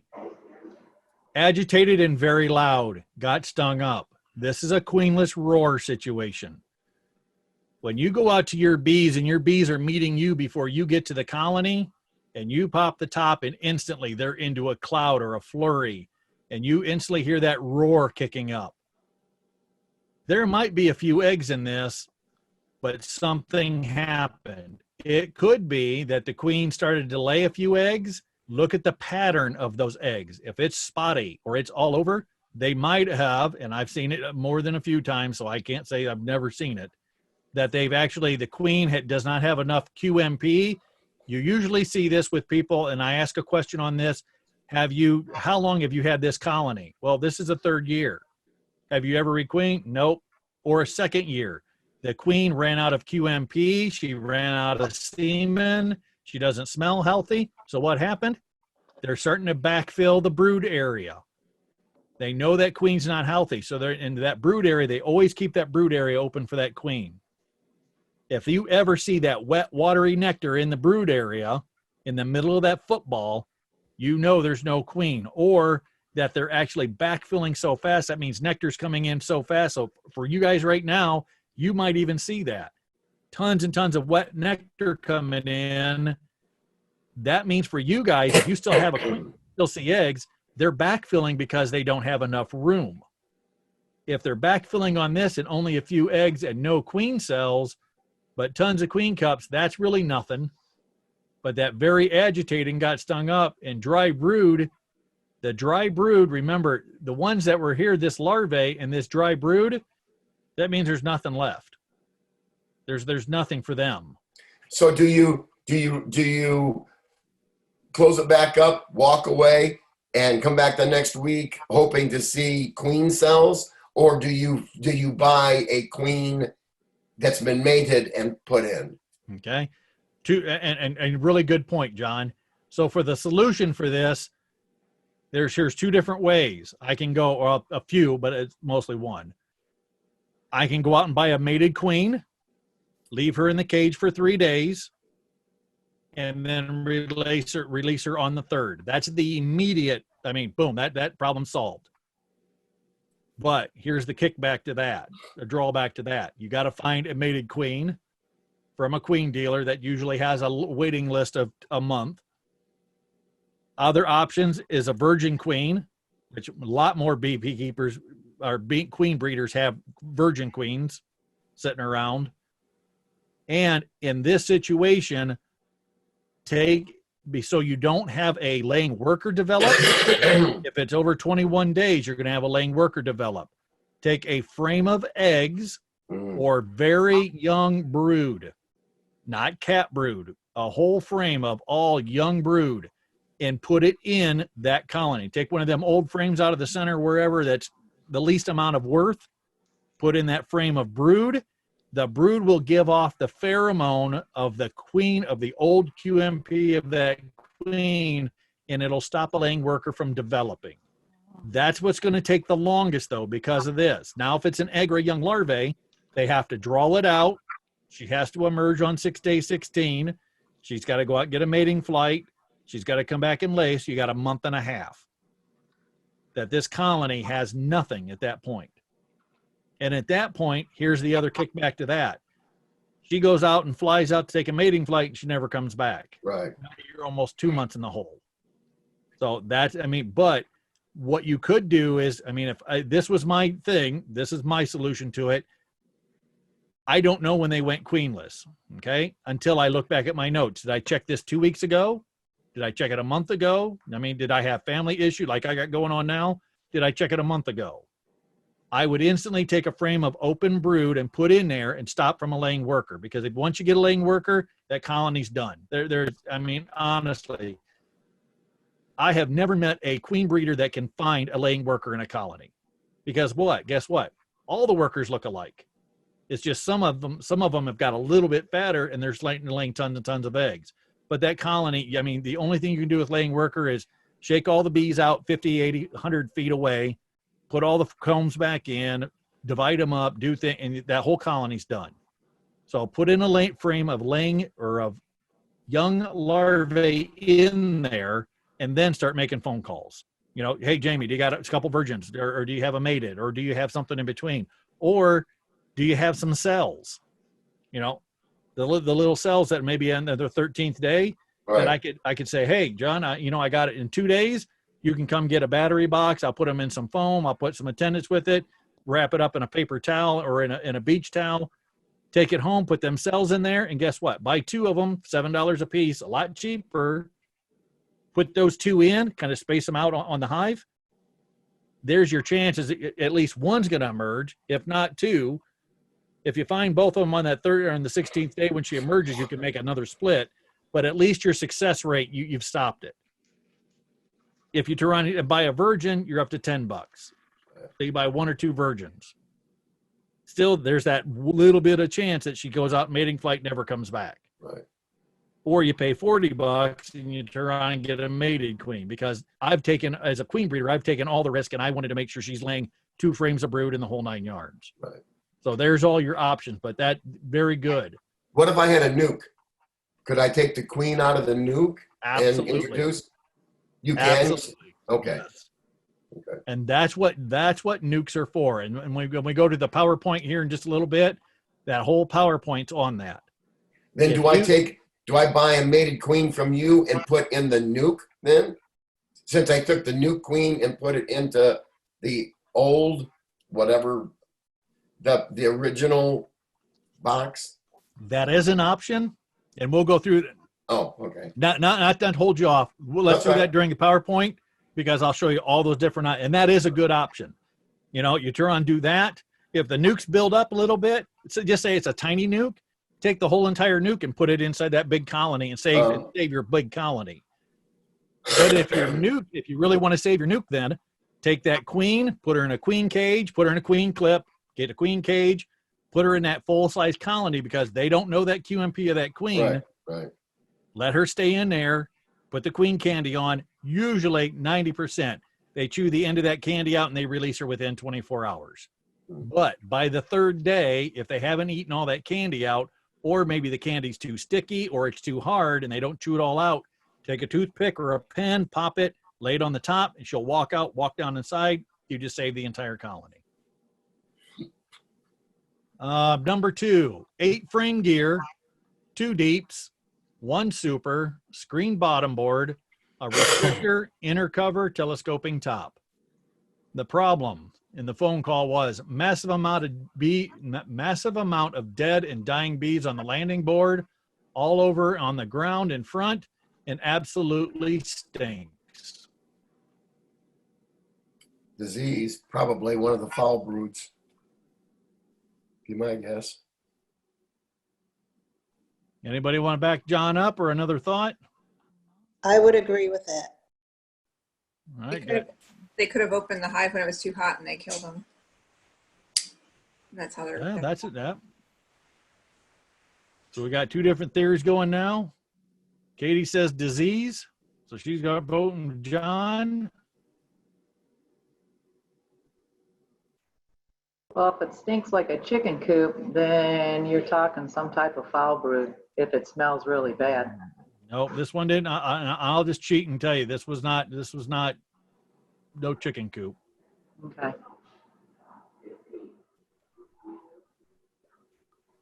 Could This be poison too. They could have gotten poison. I'm gonna go. We're gonna ding ding for Gail on this one, and also for Jen on this one. This is not a disease.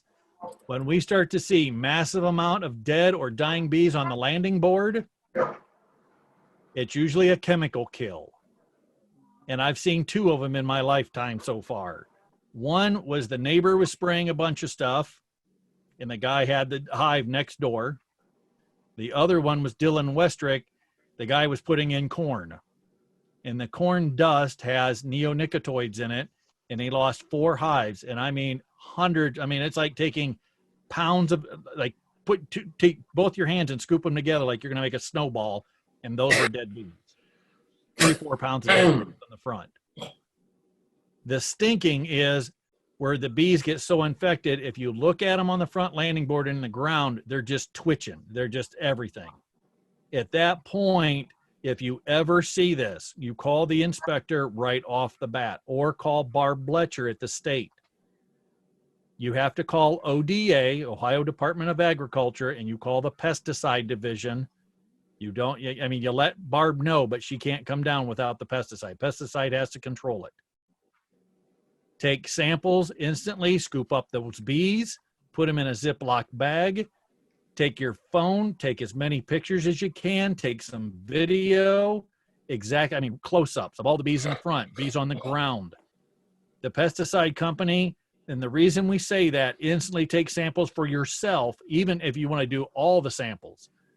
You got pictures, you got video, you have, because the sunlight will actually break the chemicals down in 48 hours. Some of them 24, some of them 48. If you just leave it and they show up 3 days later, and they test your bees, there's going to be no chemicals, and they're going to say, well, it could be something else. They might agree with you. Yeah, there was a chemical kill, but they have no idea. Kind of also, if you ever see that, be aware of your surroundings and what's going on. Remember, your bees, you can't go out every time and drive out 2.5 miles. But if you're going home in the springtime and you notice they're planting corn, and 2 to 3 days later you have a bee kill, it's from neonicotinoids. The one in town where the neighbor was spraying, he was spraying pyrethrin, which is like a Roundup product, all over his backyard for dandelions and this and that. Did not do it per the measurements, like 1 ounce per gallon. He just took the container of Roundup and went, go, go, go, go, go. You know what? More chemical, better the kill, right? The guy's bees went over, got into all these flowering dandelions and all this other stuff, came back, killed everything off. But the pesticide people will then send your bees off, have them in the freezer, and tell them, I have a frozen sample for you and I have one for myself. And then I have these pictures and everything else. But remember, that's an instant. And like Jen said, here the last 3 days, or the last 3 days ago now, 2 days ago for me, we've lost one massive hive and 2 nuke 5/5/5 nukes. The guy got into his hive. It was a full entire hive. Don't know the reason behind it, but he wanted to see the queen. 100 and some odd degrees during the day. He got into him at 1 o'clock. He tore it all apart. Now all the bees are not bearding anymore. They'd all ran inside the hive.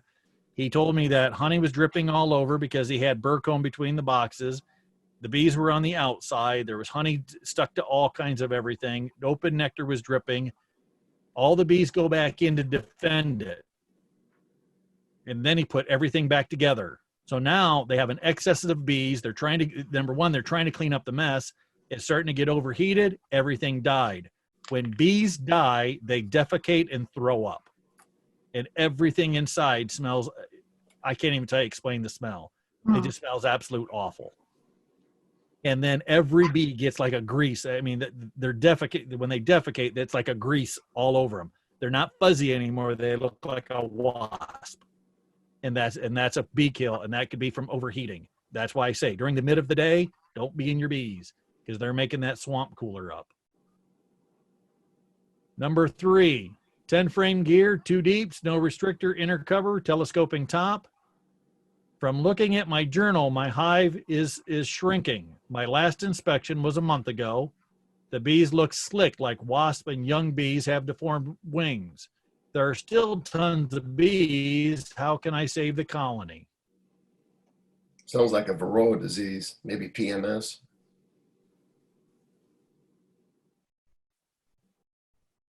What would you tell the person first before you even told them how to save the colony? When was your last I mite think that you took too inspection? damn long to look at them. That's what I told you. You stupid ass. Okay. From the information they told me, what was the first question right here? Tell me the last date you were in it in your journal. That's it. That's going to tell you one thing. The hive is starting to shrink. That means the population's starting to go down. The last inspection was a month ago. So that means they could have been in it. What if they had a mite count? And I can't remember what their mite count was for the life of me right now. Their mite count was high, was very high a month before when they talked to me. It had, remember, when drones are around, that mite population just doesn't double, it triples, because when she lays in drone brood, she's getting 2.1 mature daughters out. The bees look slick like a wasp. That is Or they ate all their hair off. it's a hygienic disease. It's gonna kill me. I remember the disease. I can't. Cashmere virus disease. There it was. Cashmere disease. Or they all of a sudden they get this. The bees, when they walk, they just don't walk. They shake. They're absolute shimmering, like they're shivering, and they eat all the hairs off each other. Young bees, this would be the time to try and tell the person, take a toothpick and look at all the pupae, the cat pupae, put a toothpick in it and pop them out. And you'll start seeing all this deformed wing virus. That is absolutely a Varroa problem. Tell me how this person could save that colony then.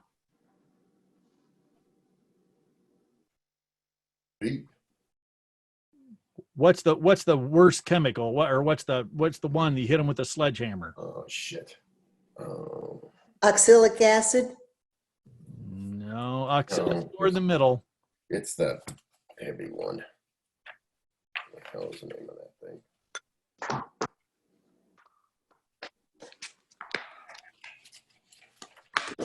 Katie, have a guess? What's the worst chemical? Formic acid. The Apivar. Epivar? Apivar. Yeah, I thought it was Okay. one. Apivar is a synthetic, and it's gonna be the most harshest chemical you could put in here. Here's the problem, or here's a solution and a problem. At that time, I would tell the person, you're not going to save this colony. It's a 50-50 toss-up, because when you put in Apivar, it's either going to kill the rest of the colony off because they're so sick that they've already, I mean, you're past the doom and gloom, or that Varroa count is so high. So I would have them, number one, I wouldn't even have them do an alcohol wash, because you already see this. The wasp, so they already has cashmere disease. They already have deformed wing virus. So they're way beyond the mite count, right? Everybody agree with that? Yep. Yes. Instantly put in Apivar. After the 44-day treatment, if those bees are still alive, then after that, after the treatment time, wait a week, do a mite count. Because if the mite count was so far off the charts, so let's just say at this point they were 60 mites per 300, and you used Apivar, you're still going to be more than 20% or 20 mites at the end of it. That it could be. So do another alcohol wash after the 44-day treatment. And right here, I would never say save the colony. I would just be honest and say you're flipping a coin at this point. Good thoughts. Number 4, 8-frame gear, 2 deeps, 2 supers. So that's about 3/4 of the way through the season. A solid bottom board, a restrictor, inner cover, telescoping top. I see different color brood, yellow, brown, black on a couple frames. Can I put powdered sugar on the frames to treat it? And what else can I do? No, powdered sugar's not going to do anything. Put powdered sugar on. I And this question came out about 2 years ago, before we started doing all this alcohol and all this other stuff. Okay. So you should do a mite count and then use mite away strips. Okay, so let's break this problem down. First, what do they see? Different colors of brood. Different colors of brood, yellow, brown, and black. Right. The yellow. Okay, so what problem would we have with brood? And like Katie said, no powdered sugar. God, we'll take powdered sugar completely out of this whole treatment. We Well, you have, definitely got something going on with Okay. the brood being different colors like that, but what type of disease? okay, the thing to do on this, we instantly, so we all agree that this is a brood problem. Could be American foul brood, European foul brood, but we have some kind of brood problem. The next part of this, only on a couple frames. So they did catch it early, correct? At this point, Yank the frames? pull those 2 frames right out. Okay. So if I have on number 5 frame and number 6 frame that are touching each other in the center, and I see the brood disease between those 2 only, okay, because remember, they're sharing back and forth. Even if you see it on one frame, take the frame that was right up against it on that side, take those 2 frames out immediately. And this is why I say get in your hives all the time, because if you catch this early, you could pull those 2 frames and burn them and save the entire colony. If you see it on one frame on both sides, then I would take 3 frames. Does everybody understand that? John? Yes. Yeah. Okay. So you're taking anything that's infected and the one across from it, if it's touching it. The powdered sugar was a treatment that everybody used because they said the bees are going to be hygienic and they're going to clean and they're going to clean. You will still, I will tell you this right now. If we still could go to Defiance County Fair and you guys volunteer to help run the booth, you will still see old time beekeepers come up and go, I just put a half a pound powdered sugar on them. Oh, you did? Oh yeah, they cleaned up everything. They got hygienic. They cleaned right up. How many? And then you start asking about mount count, this and that. What's your survival rate? Oh, about 40%. Okay. But that's the old timer thing is still around. So you would move each, say like you have the 2 frames you're removing out, but the ones next to them you would also too remove out because of the cross contamination that would be Yes. next to it? Yep. So, okay. So right here we have frame number 5. And I only see the disease on this side of it, on one side. I would take frame number 4 then and take that out. If frame number 5 had the disease on both sides, say it was all young larvae and they were all yellow, twisted, and brown, then I would take 4, 5 that had the disease, and 6. Take those 3 frames. Okay? Okay. Everybody shaking their heads. Okay, we're on that. Would you have to send anything out for And then testing? I would, exactly that. Okay. If you want to, if it's something that you did, I would turn on and that I would turn on, take those. Honestly, I'd put them in a freezer, and then I would call the inspector and say, hey, come over. I got 3 frames, wrap them up in a garbage bag, bring them to me. And then I can do a swab test and I can send it off to Beltsville. And right then, because this could be 3 or 4 different diseases. If you caught it young, you could pull them frames, but I would tell the person this. What else could you do? Keep checking every week and see if you have any other larvae, because remember, when the nurse bees are feeding back and forth, American foul brood and European foul brood is a mid-gut problem. So when they're regurgitating royal jelly or nectar or anything else to feed these larvae, if it's in the other brood and it starts popping up in other places, then you can stay on top of it and just pull frames. If all of a sudden, maybe instead of this little tiny area, maybe the whole entire frame on number 5 from side to side to top to bottom was infected, then it's going to show up in other places. Worst case, it starts showing up in other hives. Because when she starts feeding, remember, when she's feeding, trophallaxis, it's coming in and out of their tongues, going in they're not their stomach, but their honey crop, and they're holding it, and they're feeding one baby after the next baby. Who else do they feed? The drones. Yep. And the queen and everything else. So at this point, I would tell this person, check this hive every week. And you want to see every frame of brood. You want to keep looking at every frame of brood. If you go 3 weeks and you don't see any other problems, guess what? You're good to go. Could you But still. also too help supplement like probiotics? What is that? Microbills? Is that really? I just got this question from a guy at Northwest Ohio Club. The BTM and there's a couple other ones, Pro. I see. It's like it's number one. It's a honeybee, and they're saying that they make the same kind of feeds for horses and cows and this and goats and this and that. And they say, well, it helps.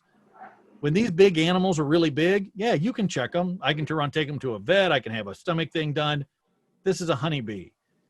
Dwight Wilson has tried it this year. I've seen people spend some big money on that stuff because it is very expensive.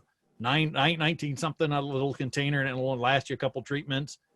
I have never seen physical proof of any sideline person, beekeeper, commercial beekeeper come back and go, this is the golden parachute. It might help, but I'm a science guy. Give me science, show me numbers, show me lab, show me something on a +1, it's PLOS, that all the researchers, if you wanted to run it, you really want to get sciencey, type up +1, PLOSONE.com, and type in entomology or type in honeybees or Apis melliferae. It will show you every research paper here in the United States that, like Hong May's research is on that site. Jamie Ellis puts all his research on that site. And what it does is all the other entomologists throughout the entire United States, they'll not pick apart, but they want to know, how was the study done? Was there a baseline? I mean, how did you do the science behind it? And sometimes the other researchers tear it all apart where there's nothing left. And other time there's good science behind it where they know that there's something good for it. So re-say that again. But Plus one. plus one is all the research papers. Yep. PLOSONE. And it's all the entomologist research papers, everything that goes around for honeybees. And you can find out all about the QMP. You can find out about their digestive system. You can find about any part on the bee. Somebody's doing research on it somewhere in the world. But yeah, and this person, I would just say, keep checking your bees. Constantly keep checking your bees. Last one, and we'll take a break. Number 5, nuke gear. So the person starting out with the nuke, 1 deep, a solid bottom board, the smallest opening restrictor, and a traveling top. I just installed a queen cell into the nuke with 2 frames of brood and honey. It is building very slow, and it will be rainy all week. Better feed it. Yeah. Needs to be fed. Katie, Sugar what water. do you? Yep, Katie. Yep, Katie agrees. Feed. Yeah. Absolutely. Anytime you're starting a young colony, remember, they don't have that equilibrium of having enough workforce to go out and get pollen, another workforce to get water, they don't have all those resources. So supplement it. You know, if you were going to try and do a nuke, you can do a nuke all the way up to the end of this month and start a nuke for wintertime and get it through wintertime easily. Little pieces of pollen, pigs at a trough that they're eating it, and it's going to be gone in 2 or 3 days. So you don't start raising what other pest likes the pollen? Hive beetles. Hive beetle. And I've had people to run and take my word and that, well, I don't have time to do these little tear offs and I'm just going to stick on a whole patty. Well, then they turn around and call me and go, there's all these little white maggots all over it. What are they? You're growing thousands and thousands because remember, when that mature hive beetle lays an egg with her oval depositor, she's laying 800 to 1,000 eggs. And all of a sudden, they'll come out, they'll crawl over the honey, it ferments the honey, and they'll turn on and you'll have a mite bomb at that point. And if they pupate enough that you don't inspect it and they get in the soil, now you have thousands of hive beetle larvae in the soil. 2 to 3 weeks later, thousands of hive beetle will come out, mature females will come out and looking to mate. And then they infect the next thing in sight. So all good stuff, guys. All right, let's go up and stretch our legs, and we're going to talk about nucleus colonies, and I'll answer your question, John. Well, I was thinking about doing a nuke, so yeah, this is going to be very appropriate for me, very timely for me. Yep. And there's a lot of people setting up nukes. Peggy's giving all kinds of talks on nukes right now, and it's a good resource as a backup. You can use it for different things. Getting it through the winter time. I mean, there's your backup queen. There's a backup colony. If you get a nuke through spring, instantly split it in half and have more hives. If you're looking for that, not like Gail, she don't want no more hives. I'm just more interested in how you actually do it, especially with a new, with both of my hives being new. I don't want to stress the existing hives. It appears to me as though when I was just in them last week, Mark Pujo is going to come this week because I'm concerned that I'm getting more and more honey, which is a good thing, I guess, to a certain extent. But I'm not sure what I need to take out to start a nuke that will still leave enough resources for that existing hive. Yep. That's kind of it's kind of a balance thing. Yep. I'll walk you right through it. I appreciate that.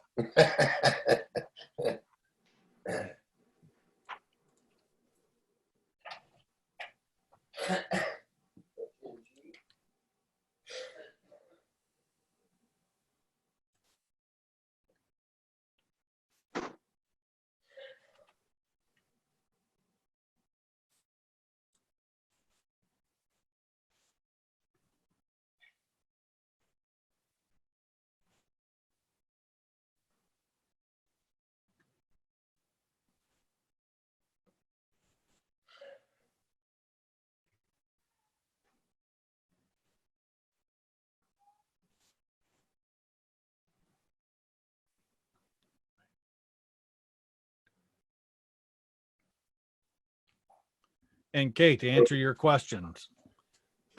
With a package bees, would you do a mite check? What you can do with a package it comes in, because there's no brood, there's no resources. What you can actually do is do oxalic treatment on them right off the bat. So the same thing if you catch a swarm. If you catch a swarm that they have nothing there, there's really nothing that they have to defend, you can actually catch a swarm, put it in a box before they lay the brood, and hit it with oxalic. So it's a perfect way to knock the mite count all the way back and start off with nice, fresh, healthy bees.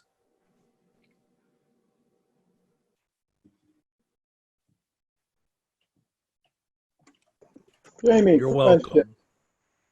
Yes, sir. And I think I know the answer because you covered it pretty thoroughly here a few minutes ago. What's the wait time on a mated queen right now, if I need one?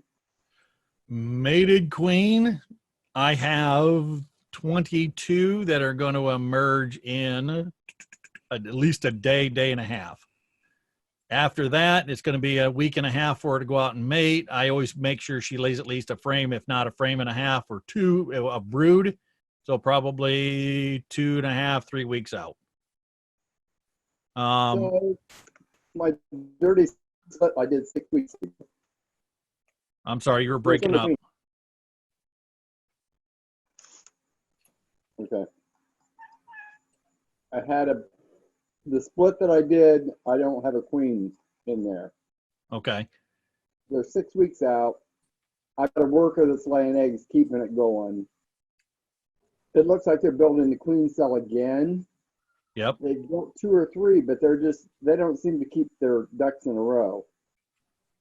A thing to do with that, and you can do this, try. If not, I can get you a virgin queen. And I know Mark Peugeot just grafted, I think 5 days ago. So Mark might even have some. There's a couple of guys. If you really need a queen, I can get you some. I don't know what his price is. There's Kevin and a bunch of people. They're down towards more Rossford area, right above Columbus. Tear everything out and then stick a brand new frame of young nurse bees. I mean, pull the frame up, just make sure the queen's not on it. That older larvae and with eggs. So you see a little section with eggs. You see some young larvae, older larvae with all the nurse bees feeding. Take that entire frame, double check it, triple check it for the queen, and put that inside. The reason I say that is it's called OTS. The area with the eggs in it, take your hive tool, take your cell, take your hive tool and go on that bottom 1/3 of that cell and push it down, and you're creating a notch, and you're creating OTS. The older larvae will mature before and help support that young colony. So you're still building the numbers up, and the nurse bees on the inside will keep it warm enough.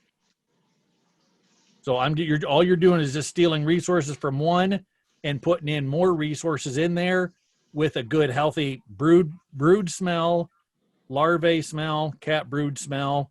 So look for one of those frames that's in a transition that has eggs all the way to even capped if you want to.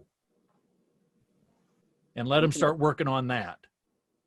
But don't smoke the bees off of it. Take the whole frame, eggs, nurse bees, everything. Just double and triple check it so you don't take the queen with you, and put it right. Even if you have enough resources in other hives, don't be afraid of taking 2 frames from 2 different ones and stick them inside. Because they don't have the QMP of a laying queen right now, they'll accept anything. When I make up nukes, I'll steal from 5, 6, 7 different hives and make them up. If they don't have a queen in there, within like 2 to 3 hours, they start that queenless roar thing up because there's no smell. And then as soon as they turn on, if you tear them other ones out, they'll instantly run for the eggs and start drawing that out for a queen because they want a queen no matter what. Does that help you? Trying to build a queen, yeah. And mine keep trying to build a queen cell, but they're not completing it. I was out there this morning before the meeting to see what they were actually doing again, and no, they're just kind of hanging out, and I don't know. Okay. And there's no eggs in it, correct? There are eggs in it because she's one of the workers is laying. Oh, no, no, no, no. You have laying worker. You have laying Yeah. worker. So you have Yeah. multiple eggs in the sidewalls and everything. Yeah, I got Oh, drone no, and no. cap brood and everything. Oh, I'm sorry. I feel for you as a beekeeper. The only thing to do with that is it's called the shake method. Take that entire colony, break it all apart. So take each frame, go out about 50 feet at least, shake all the bees off, and take each frame. So, or take the entire hive away, and then take each frame, put it in a container, and then build another hive, or take those resources, them frames, and put it on a hive that's doing well, that's queen right, that has a good laying queen that you know it's doing well. What happens is the bees all out here, that laying worker along with this colony, they're going to try to infiltrate or go into another colony that's doing well. As that laying worker goes inside, there's a smell of brood and a laying queen. When she goes in and she has that little bit of different QMP, they'll kill her at the front door. And then all those resources will go up inside, and then they'll find their way. By the end of the night, they'll turn around and go in. If not, they'll hang out a little bit. If you ever go out the next morning and find a ball of bees, sometimes it's the size of a softball, sometimes it's the size of a golf ball, and see this little ball of bees in the grass, take that little ball, put some nitrile gloves on, or put your gloves on, put it in your hand, and take your finger and just kind of scoop through it. And sometimes you'll see that those workers in the middle, that they think that laying worker is their queen, and they'll stay right with her. Yeah, I've seen that before. Yeah, if it's laying worker, yeah, take all them frames, put them all, shake all the bees off, put it all back in, and put that on top or in the middle underneath your honey super, and slam that hive in there and let them rework all that wax. If there is some eggs that are decent, they'll raise them. If it's drones, I mean, they'll cut them out, whatever, and let them straighten all that back up, because then a laying worker, they're just going to go in there and eat all the eggs out of it. And then the queen, once they clean it, polish the cell, clean everything out, then the queen right colony, she'll go up and lay eggs in it, and they'll straighten everything out. Okay. Yeah, because I've heard people make a claim that, well, I could see a laying worker, and I said, if I ever meet somebody that can do that, I'll bow down, because every worker looks like a worker. And some of them have bigger abdomens, some of them don't. And some people go, well, I could see a laying worker. You're doing way better than me. Because a laying worker, if you ever see eggs on the sidewalls, remember her abdomen isn't as long, so it's never going to touch the bottom. And you start seeing eggs, she'll lay eggs on top of pollen. She'll lay them on the sidewalls. You'll see 2 or 3, maybe even 10 eggs per cell. I mean, eggs are everywhere. And it's a laying worker. If it goes long enough and it's big enough, you can actually have multiple laying workers inside, where there's 2 or 3 laying workers out just laying all over the place.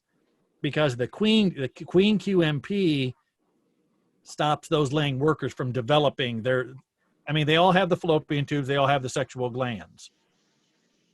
The QMP of the queen and the open brood help push it, and I'm trying to think of the word, help push down or eliminate that laying worker from developing. Once there's no more open brood, and once there's no more queen, all them workers start to develop, but they're only going to lay drones, and they really honestly don't even know how to lay eggs. They just lay them all over the place. But it's probably one of the hardest things to tear a hive apart and go, okay, now I got to shake everything out. Because even if you try to requeen it, you could get a queen. And here's the problem with the laying worker.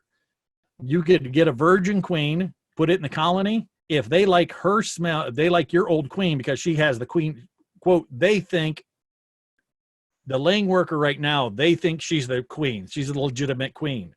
Even if you take a mated queen or a virgin queen or a cell, if you put it in there, if you have a cell, they're going to chew the site out and they're going to kill her.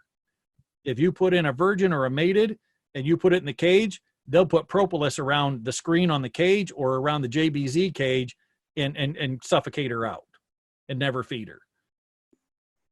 when I pulled the bottom board on this probably 3 weeks ago, there were bee bodies. There was some kind of massacre. It wasn't normal. It was heads cut off, and so there was some kind of war that went on in that, and they just never recovered. If you've seen that, I can direct you right diagonal to the person in here, like Hollywood stars. Jen, there you had somebody rob you out. If you had, My hive next door tried to rob. They continue to try to rob from my Yep. other hive. Yeah. what happened, Dennis? If you seen that, now you're saying that on the bottom board, you had a bigger colony from somewhere. It could have been one of your own, a feral colony, or somewhere for somebody else. They came in, slaughtered the guard bees, went up inside, killed everybody, and killed the queen, and then stole resources. And they'll steal all the open nectar first. They don't usually come back for honey right away, but they steal all the open resources and then they ditch. And then what it was is after they killed her, there's no more QMP, and then the laying workers developed. Okay. Yeah, you had all out war. Sometime. Yeah, Jen's fighting that right now between her two colonies. She doesn't show enough love to each one of them, so they got to fight over her attention. I threatened to shake them and kill them and smoke them.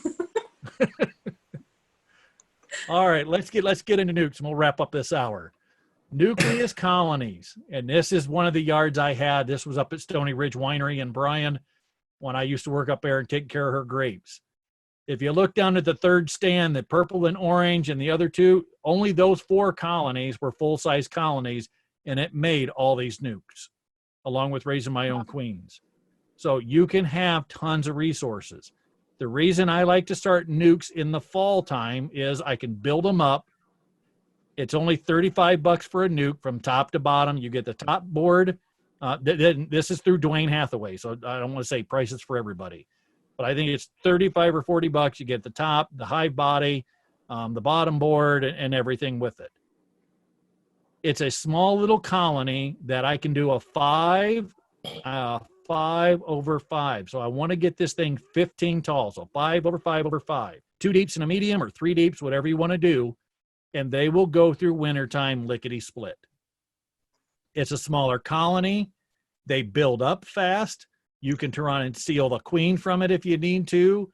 It doesn't take a lot. It maybe has 10 to 15,000 bees in it. It's something you're going to have to watch all the time, or if you don't have time and you let her swarm, guess what? You just have a brand new queen on top of it. But it's something as a resource that you can use all the time. So these colonies just got broke down in the fall. I think this was around September, if I'm not mistaken. No, it had been August. Might have been August in this. I'm not even sure. But when you turn on break these down, by then you still have the nectar flow. It goes on. If you have drone comb, it even goes faster. If you have foundation in this, I would just feed. Put a sugar water on the top, stimulate them, little pieces of pollen, and let them build up. If you get them up to that size, the nice thing you can do in this, if you can get some virgin queens, buy 5 virgin queens at the end of the year. It's cheaper to buy virgins. Put them in here. Let's just say you only had 2. And at the end of the year, they only got 2 boxes each. If all else, just stack the 2 on top of the 2 and have one big, let them fight the queen out. The best queen will win. They go through wintertime. Now you can turn around and re-break that apart and do it. So a lot of these, not each one of these made it through winter, because some of these they just didn't build up as quick. So I just took this one and stuck it on top of the next one. So when you're looking at it this way, let me get my little spotlight here. So on this, if this hive, let's just say this first light purple one, if it doesn't build up and this second one does, but she doesn't build up as much, you just put a newspaper between the 2, stack this one on top of this one. Now it's 4 boxes tall. I guarantee if you have the mic under control, it'll go right through wintertime. And it's just a way to make splits in the springtime. You sell an overwintered nuke, there's $180 back in your pocket. You want to do some cut comb? Perfect thing to do cut comb. Perfect way to turn on have honey, if you want to do propolis, you can play with these things all you want. If you have tons and tons of cat brood in these things, guess what? Steal from them and stick those cat brood and stick it all in your big honey supers. So you go down here, if I wanted to do this, I could steal 1, 2, 3, or 4 frames of cat brood here, put it down into this gigantic big box. And for each frame I put in here, there's 16,000 workers that are going to emerge. What's going to happen when they all emerge? You have 10, let's say you have 10 frame box, you take 10 frames of cat brood, and you have 180,000 bees that are going to emerge within the next week. You better be putting on at least 2 honey supers on the top, because all those nurse bees that come out, they start taking over the household stuff. All the bees that were in there, say 60,000 bees were in there, they all turn into foragers. Now this thing turns into a gigantic mammoth, and you'll see this with older beekeepers. That's what they do. And you'll see some of these boxes in these old pictures that they're 9 and 10 boxes tall. And it's like, how did you get that big? Because they stole from other things. And these little nukes, they'll recover pretty quick. But you can try and slam them all into a big one and really take off on it. So the short version of this, a nuc, N-U-C, because some people currently spell it different. It's short for nucleus. It's when we say nuc by the industry standards, it's 5 frame. It can also be a 4 or a 3, but as far as ODA, Ohio Department of Agriculture, a 4 and a 3 frame is not considered a nuc. You can use your own resources from this, handle the queen. You can have queen issues. So like Dennis's Turon queen issue, if he had a nuc, he could just take the queen from that, put it in the other. You can house swarms. So if you catch a swarm, you can Turon put it in a box. And you can boost your existing hives. Tons of things to do. Nucs can be used alone. It needs more attention. A lot more attention than a full-size colony, because this thing's going to build it. That nuc wants to be a 10 frame box. It wants to be an 8 frame box, and you're holding it back to 5 frames. So don't be afraid when you buy a nuc to buy 2 or 3 other hive bodies, because this thing's going to build very quick for you. The value, it's a hold replacement. You can break the brood cycle if you want to do that. If you like to do the all natural thing, you could take your full-size hive colony, take the queen away, wait for all the brood to emerge, and put her back in a California cage or JBZ, because by then they don't know her smell. Put her back in, you've done a natural brood break. The meanwhile, why that month is going on for all that brood, you break the Varroa cycle, and they pack in, supposedly during the books, they pack in 80 to 100 pounds of honey. So it's a perfect way to do that. Your replacement of your dead outs. So let's just say you have 2 hives. You have 50% success. So you already lost a hive, and you had 2 nucs as a backup. You automatically just take that nuc, put it in your full-size colony, it takes right back off. Did it cost you anything? Absolutely not. Did you have to go out and spend $180 and get another nuc? Nope. And you're being sustainable. And what I mean sustainable is you are able to create your own resources for yourself. It's not bad to try and get queens and different genetics to come in, because you don't want to get a bottleneck of genetics, but you're not spending money every year like some beekeepers. I know beekeepers that just go out and buy 10 packages every year. Why? Because they lose all 10 in the winter, and they just put it back in. Well, if you're spending $160 for 10, there's 1,600, and you're spending that every year, how much are you selling your honey for to try and make up your losses? So it gets to be, if you're sustainable, you're actually staying ahead. You can use it to strengthen your colonies, and it's a way to do swarm control. So in the springtime, your full-size colony goes through the wintertime, your colony wants to swarm no matter what. That's what they're built for. That's what they want to do. They start, the resources come in, the eastern redbud comes out, maples are out, everything's going good. Nectar starts flowing in. Here comes the pollen of the yellow dandelion and things like that, white Dutch clover. She starts laying tons of drones. It's swarm season. And now we're about done with swarm season, but swarm season comes in. You take that frame and you find that queen. You take the queen with that frame and put it in a nuc, maybe another frame of brood, a frame of honey, and a frame of nectar. You've just created an artificial swarm. So that you're only taking a small little swarm, because in a swarm, half the colony disappears. So if there's 80,000 bees in it and a natural swarm happens, you're cut back to 40,000, and they have to draw out another queen. So they got to go another month and a half. You've lost all that power and energy. If you do this artificial swarm and take the old queen away, let her have a nuke. You can even keep it in the same yard. You don't have to move it 1.5 miles away. What happens is now you've only taken maybe 1,000 bees away. Now you have 79,000 bees left, and they're a powerhouse, and they're starting to draw in tons and tons and tons of nectar. And now you have a powerhouse that's going to draw tons of wax, everything else. So it's a perfect way in the springtime. If the colony's really big, you could split it. And if you don't want to have honey that year and you want to get numbers, so you want to have multiple colonies, now take that one hive and split it into 3 or split it into 5. But you want to make them strong enough that they're gonna survive that springtime coldness and stuff. Most of the ones that you see are all the nukes. Those are 5-frame nukes. That's what, when everybody says a nuke, that's what you see. Now they have 5-frame nukes with the front entrance. This is just a ventilation on this side. This one holds out, won't let the queen out. This one will let the drones out, but not the queen, and then a full open. So it's just a restrictor plate. They're like $3 or $4 a piece. The Amish and a lot of people now have got into the polystyrene, same type of thing, wood in the front with a selector. Some people call it an igloo. Some people have a lot of problems with it. I haven't met tons of people that have tons of success with this, because what they're doing is taking a hot knife and cutting an opening on the bottom. This doesn't allow the moisture to get out. And the more people I meet, Peggy Garnes is playing around with these quite a bit. She takes the bottom and cuts it out width of a 2x4, and I think like 9 inches long. And then she puts screen on the bottom, so it lets out the excess of moisture, because this igloo cooler, because it seals up so tight. Remember, the bees are perspiring that moisture as they're eating nectar and honey over the summer, over the winter time. All that excess moisture gets in the bottom, and then wet bees are dead bees.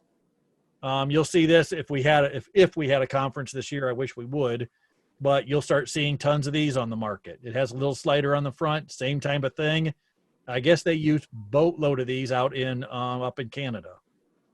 So when we're talking 5-frame nukes, that's what you got. Jamie, Yes, sir. the picture of the one on the top left, the one that's the typical nuke, at least typical to me.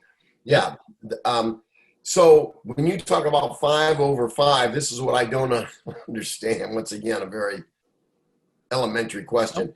So if you stack that, I understand the telescoping cover comes off and there's the 5 frames. But if you stack that on top of that, how do the bees get up when that bottom board there is like permanent, right? No. It comes off? No, on this lower one, it's permanent. So they're only going to go in this little hole right here. Right where? For this one. Right on your screen where Yes. I got to highlight it, okay? That one. Yeah. On this one, it's the same thing as your 10-frame Langstroth or 8-frame Langstroth. That bottom board comes off. This is the same thing that you have. It's just built in 5-frame style. So when you buy a hive body, you're buying a hive body for a 5-frame, and you can stack these up just like your regular hives you're doing right now. So the bottom board does come off on? Yep, bottom board snaps right off. And there's 2 sides. There's a 3/8 down here and a 1/2 inch on the top. Okay. I'll have to check that. All So right, thanks. so you can stack these right up. You take your inner cover, just keep stacking up. As they build, just keep going upward. And just put a piece of paper in between the one you stack up. Well, stop on that a minute, because we're gonna cover that here in a minute. Okay. So if All you're right. just gonna build this, if you had in your springtime, you take the old queen, you slide this in, frame of an extra brood, frame of honey on the outside, open nectar. She let her build. She builds up in those 5 frames, and she's gonna keep laying, remember, okay? So the Varroa count is gonna keep increasing with her. The old colony, you just broke the brood cycle. So did you have to treat in the springtime? Nope. So you set the brood cycle back. Now you've treated without introducing any chemicals to it. Okay. If this 5 frame builds up, just stick another box on top. Now you got a 5/5. She builds up more. You take the honey super off the top, you slam another one in. Now she's 5/5/5, 15. Do you need You to can- check for varroa on Yep. After she starts getting that second, third box, I would check for varroa here. and treat as needed? Yep, and treat as Okay. needed. All right. But you follow your directions on that, because My Right. Way Quick Strips is one package, but you're only doing one Right. of those 2 Right. on a nuke. Okay, so Yep. on this, the nice thing is with this, the only drawback to this is when it gets 4 tall. So if I going up, you go 4 boxes tall, all of a sudden it starts doing this in the wind or treatment. Oh, Okay, that's why you'll see some pictures of beekeepers. They'll take a fence, those old fence posts that have the flare outs at the bottom. They'll drive it in the ground, put their hive stand, and put ratchet straps around this whole entire thing. There's some people that have older backs, or older people, back problems, issues, that only use nukes. And you'll see these things 10 and 15 tall, all these nukes just stacked right up, all the way to the top. Because for the bees, they think of it as what? A tree. So they got all the heat in the center. They have all the resources in the center. And she'll lay up to that 3rd or 4th box tall with brood. It's easy to check. You only have to pick up this little 30-pound box, move it off the side. It's really easy and convenient, but you have to be checking them all the time. That's the only drawback to that, and the height issue, excuse me. So on this is Peggy Garn's setup. 5/5/5. Reducer on the front. She in the fall, she starts slamming them all together, because think of this as a condominium, a housing condominium. They're sharing the heat here. Here's her inner covers that have the here, so she still has to have ventilation. And then she has a empty box on top that she puts a feeder if she needs it. She goes through winter time like this. She likes dark colors. I don't. There's 2 sides to this. She likes the dark colors for the thermal mass and the heat gain that she gets in the wintertime. So if there's any sun out in the wintertime, these brown boxes are warming up maybe 5-6 degrees, helping the bees to be able to break cluster a little bit and move around and do cleansing flights and do other things. Light colors are not going to have that thermal, or they're going to have more reflective. And there's 2 sides to this. The other side of it is, if it gets too hot in that brown and black, the bees are going to beard out. They're not going to work. In my light colors, they're going to keep working. So it's like one versus the other. I never have a fight with this about Peggy, but I'm always like, I hate your dark colors. And she's like, I hate your light colors. But we're doing it for opposite ends of the spectrum. And you can have a fighting point on both sides of it. But she does the dark brown. She does wooden nukes. So that, like I showed you there, John, that bottom board comes off, except she has these nailed together. So it's a side by side. So one is supporting the other. So it's really an 8-frame box, or a 10 frame. Yep. And she's just got a special bottom board built, so they're holding or supporting each other. Yeah. And then this one here, if you see the break, this one and this one next door, if there was one here, they would be supporting each other. And then what she does is a ratchet strap around the entire thing. Now all the heat stays together, and they share, now they share the heat between each other coming up in this thermal wall in between, and she gets like 65 of them a year through wintertime. She does an incredible job.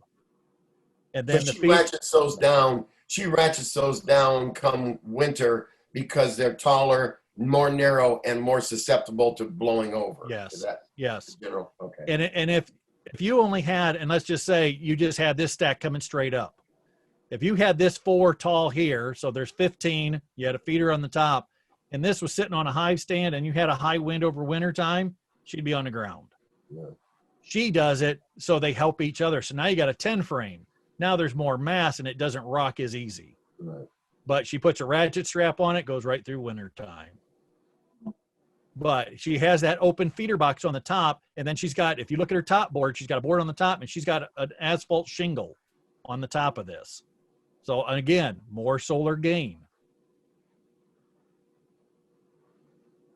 So your nukes, make up your nuke during the midday, because if you're going to turn on and use this, I don't want to take the foragers.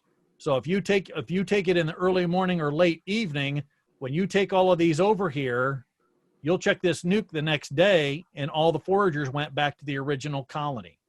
And then you'll have to do more shakes of bees, more shakes of bees. So during the midday is all of them foragers are out doing their job. The only ones that are on those frames are the babies, are all the nurse bees. So I want to do it during the day. Take your frame, double and triple check for the queen. So either you're going to try and let this thing requeen itself with eggs or larvae, or you're going to try and buy a virgin or a mated. You move the nurse bees over and it minimizes drifting and it stabilizes the heat of the brood. So make sure even after you build this, and we'll go through the steps on it, check this thing 24 hours later and 48 hours later. Make sure it still has a good enough population to keep everything warm inside. So building a nuke. I want the best success for my efforts. And the reason I say that, you can, in the springtime, I can have 2 frames of brood and maybe have a 50 to 75% success. In the fall time, I want to try and have as much brood in here as possible, because if they're going to raise their own queen, I want tons of bees in here because they have to go an entire month and a half before that queen starts laying. If I'm going to have a virgin or a mated, then this doesn't have to be as much. You could probably go to 2 frames. But I want to make sure there's honey. I want to make sure there's pollen. And if you don't have those extra resources, stimulate them with 1-to-1 sugar water or turn on pollen patty or both. And then if you check this thing in 24 or 48 hours and you don't find tons and tons of bees, don't be afraid of going in your full-size colonies. Open up frames of open brood, pull that frame up, check for the queen, take that frame over and shake the nurse bees off on top of this thing, and the nurse bees will go down and they'll stay with it. If you shake in any foragers, they're going to come right out the front door and go right back to the old colony. Some challenges: start with an overpopulated nuke. If that first day that you build it and it's just belching with bees, all the better, because you're always going to lose some in that whole thing. The orientation, so if I have a hive that's facing, let's say, south right now, and I do this nuke, take that and stick it in the opposite direction. So the bees know that the entrance of the other one was south, this one's going to face north or east, west, just the opposite. Or move them far enough apart in your own property. If you have the space to do it, move them at least 25, 30 feet apart. That way, the nurse bees and everything that once they become foragers and house bees, they don't go, oh, well, mom and dad's house was right next door. I'll just go right back to that, because they'll have that scent. If you move it far enough away or put it in the opposite direction, once their queen develops and she starts to have her own QMP, then it's their household. Paint your hives different colors. That helps with drifting. So if like mine, you'll see every color of the rainbow. I let my granddaughter pick all the colors out. So if you have them different colors, they'll get orientated to that. Some other things that I've learned since then on this one, put different shapes, like a triangle in front of one. There's an older lady that I met last year. She put these jumbo retirement playing card type things. She kind of shellacked them down or whatever and put them on the front. And each playing card, when the bees fly in, there's tons of research on this. If you ever go to +1, put orientation or drifting. And there's people that they put like, they'll paint like an X on the front. Some will paint a 0. Put of them put shapes. Some of them will put stencils and stuff on the front. When the bees come in, they come over at 15, 20 feet. And they're looking in the tops. Well, if all the tops are white, now they have a little bit of problem and you get some different stuff. Now they start to fly down and they know the orientation of what the entrance was. They start flying in. Well, imagine this. If you fly in, if you're coming home and every house on your block was the same blue color, they all had the same driveway, and you've seen housing developments that are kind of the same thing, and they were all the same color. What if you pulled in the wrong driveway and they killed you? So if every house looks a little bit different or a different shape or orientation, they'll turn on and not have as much drifting. And again, if you have room, and that's people in town, it's a little bit harder for, but if you have room, place it somewhere else on the property. And then check for drifting or lost bees that 24-hour later and 48 hours later. Other tips, the queens are more readily accepted. When you're feeding them 1-to-1 sugar water, they're more readily accepted because they think there's a nectar flow going on, which to them, they're in bliss. When bees have nectar flow going on, if it's going to rain for 5 days, anything else, they're more worried about that nectar and working than it is if they have nothing and it's that, and that queen doesn't smell right or she's trying to develop and they kill her off. And there are times you put in a virgin queen or a mated queen. If you put in a mated queen, sometimes that colony has strong enough pheromones or QMP that they just don't like that queen no matter what. They'll go to chew her out of the cage and they'll cut her head off and chew her wings off and carry her out the front door. And they'll try to raise their own queen again. So there's a lot of things to that. So always kind of stimulate them. Some people will take sugar water, 1-to-1 sugar water in a spritz bottle, like a hairspray bottle or just a spray bottle. And what they'll do is when they put in a virgin queen or a mated queen or a cell, they'll take and squirt all the bees and kind of wet them down a little bit and then put that in there. So as all the bees are busy cleaning themselves off, they don't know that something else got added. And then all of a sudden, after they clean themselves off, they spread all that new QMP. They smell the virgin or the mated queen up top. They'll accept her better. Or all of a sudden, hey, a queen showed up. And a queen cell does have a pheromone in it. Nucs will expand very quickly. Absolutely. And nucs cannot ventilate as well as full-size hives. And that is the absolute truth.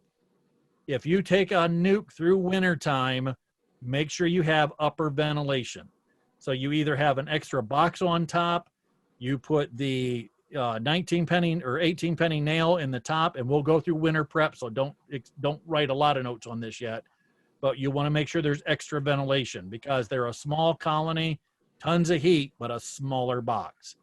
And we'll go through ventilation. I mean, a lot here probably the next 2 months. For swarm control, here's an easy way to do this. Before the parent colony, so this is in the springtime, remove 3 frames of brood. So 1, 2, 3. This could be cat brood or open. In the center, I want eggs and I want brood.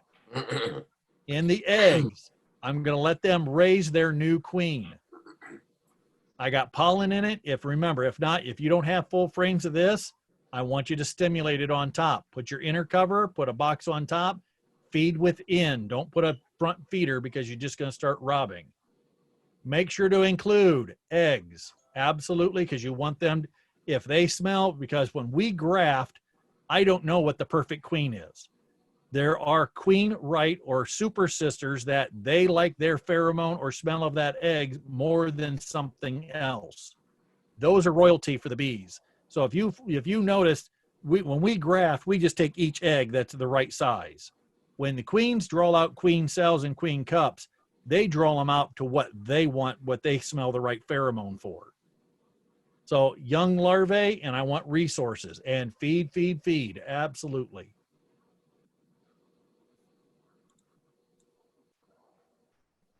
So for swarm control, you're going to make a queen. You're going to check this. You're going to check it after 3 to 5 days, and that's why I said to make sure they're drawing out the queen cell, keeping the additional resources on top if needed: nurse bees, sugar water, cat brood, pollen. So the same thing we talked about, making sure they're fed, and check in 3 to 5 weeks to make sure you have a confirmed queen. And what you're going to do, those eggs are going to start drawing out to be queen cells.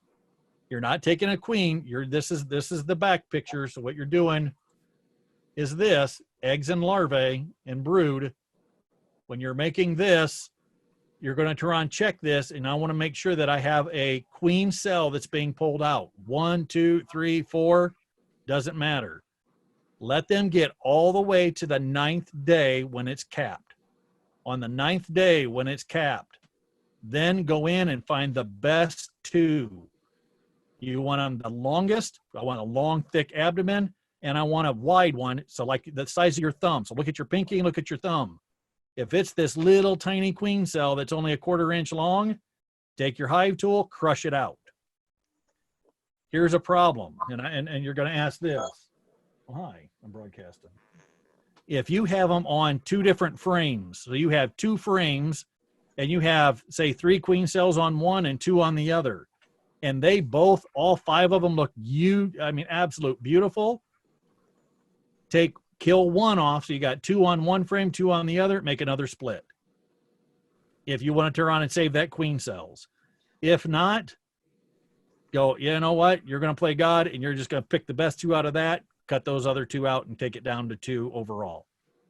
But I've had people put frames of eggs and larvae in and go, Jamie, these cells are, all 5 of them are huge. Are they on different frames? Well, they're on 2 frames or 3 frames. Then make 3 more splits. So remember, the more times you split, the more equipment, the more time, the more resources, the more feed, the more everything. And make sure the queen is laying a solid pattern. So after this 3 to 5 weeks, we're about a month and a half out. I want to go in there and I want to make sure that they have eggs. And what we're going to see, and Mr. Dennis, here's what you're going to be looking for, and you might see right now.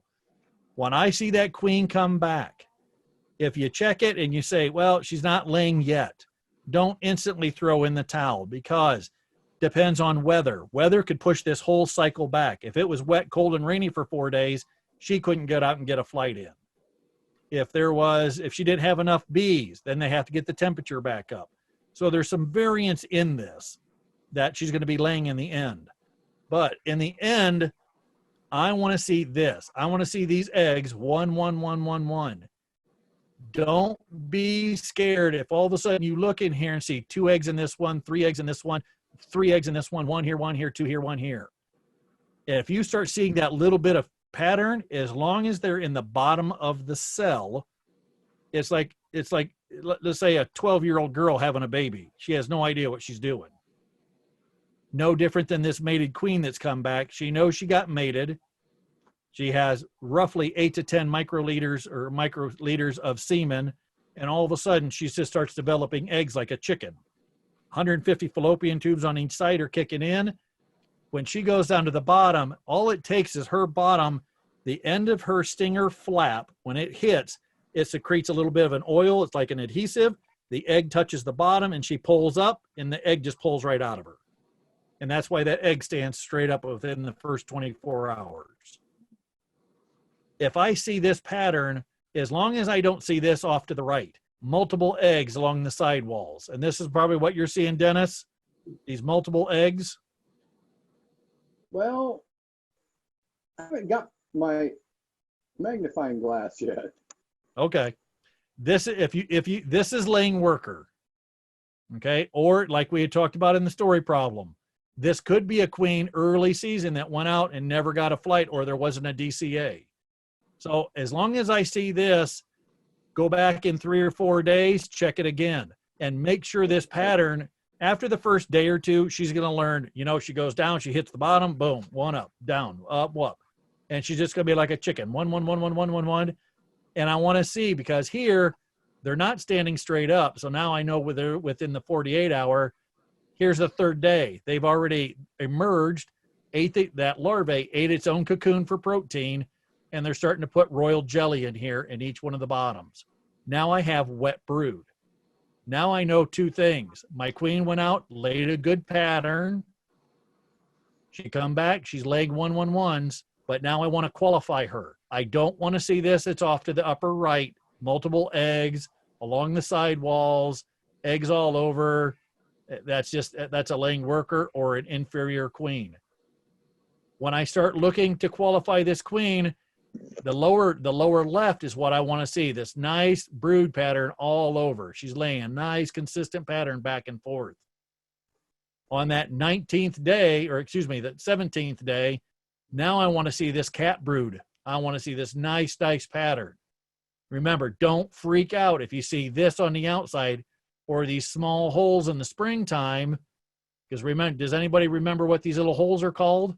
Ventilation holes, I think. Heater holes.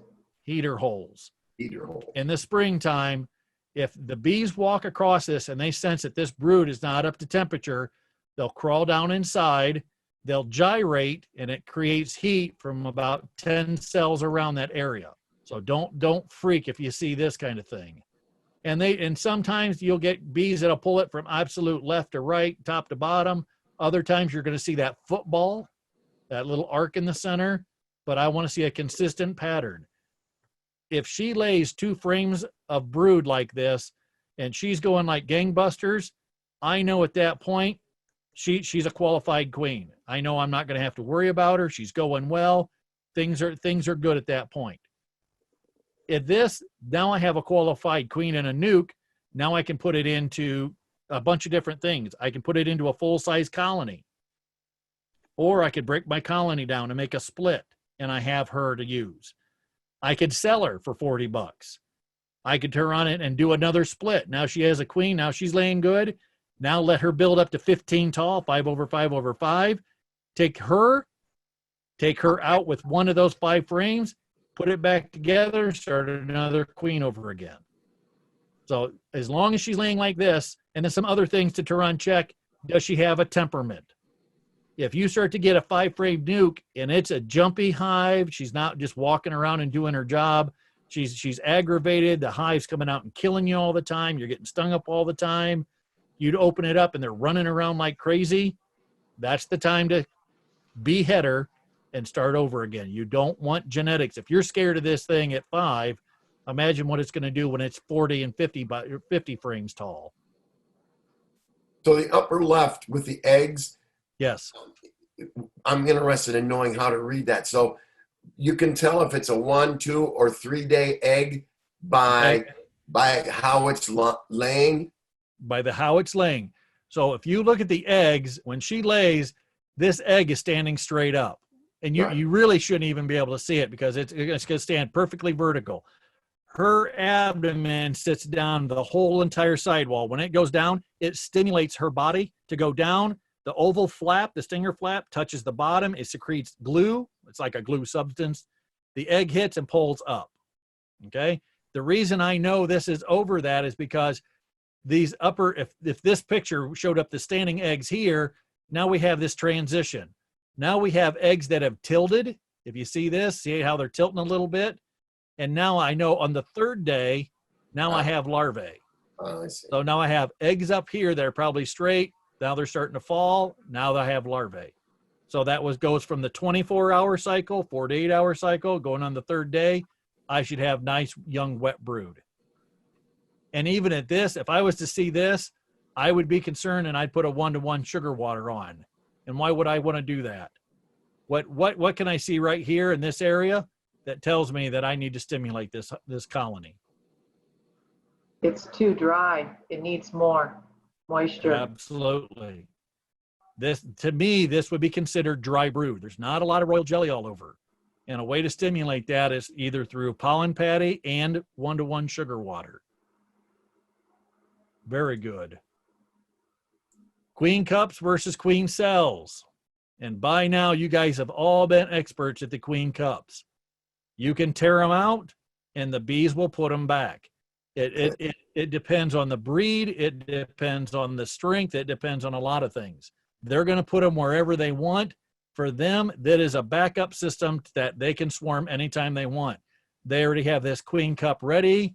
If they get to that 80, 90%, bam, the queen goes up inside, lays eggs. Really, they stimulate her to do that. She'll lay a daughter.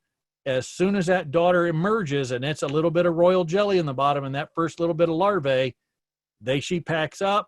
This colony will turn around and sense that there's a new queen coming. They start to draw the cell out off to the right. By the time it's capped, that swarm's already gone. So if you open it up and you find this cell that's pulled down about maybe half or 3/4, that queen still might be there. So dig around. I mean, tear the hive apart if you need to, but don't tear this down or get rid of it until you find that queen is there. Because if this is your next queen and your other queen's already gone and you tear these off, now you're going to have to call someone like me or get another queen or start all over from scratch again. So once we get to this and that capped, and if you look at the tip of this, see the gnarly wax, how thick it is up here? The bees are starting to thin this out, and the tip of this is starting to get white or clear or a lot lighter shade of yellow. This queen's probably on her day 13, 14, 15, and she's going to emerge at any time. So in the next 3 days, you're going to have a brand new queen running around. If you find multiples of this, you can do multiple splits. It's your call at that point. So Jamie, on my problem one, go back to the other slide, Okay. the one on the left. All right. I should be able to look up inside that and see if there's, I kind of brushed the bees away from it today to see if I could see if there was anything up in there. So will I see a larvae if they laid something? Okay. If you're having to brush the bees away, they might be in there. You'll see if you run actively watch that, one bee will go in and then she'll come out. The next bee will go in and come out. They're regurgitating royal jelly. But the way to check that, take that frame, pull it out, put the sun over your shoulder. So the sun's coming over your shoulder. Take that frame and tilt it downward so you can see right up inside that hole. If you see an egg standing up or a little puddle and it's shiny and wet in the bottom, you have the next queen coming out. But if it's a laying worker, you'll look up inside there and you'll see 3 or 4 eggs sitting. Okay. A laying worker will use a queen cup. She doesn't know any different. She's just got there laying. Cool. But yeah, anytime I ever see these, if I look at my colony and it's over that 60%, I always look at these. If I see the queen or see other eggs standing up, then I'll cut these down. But I mean, you're being, don't worry. If you tear it down and they want it, they'll put it back, guaranteed, or they'll put it back somewhere else. So remember in nukes, here's a swarm in progress. Overabundance. Here's the springtime. Here's the queen. They start pulling out cells. I'm going to do that artificial swarm. This is the perfect conditions. This is what you're going to see.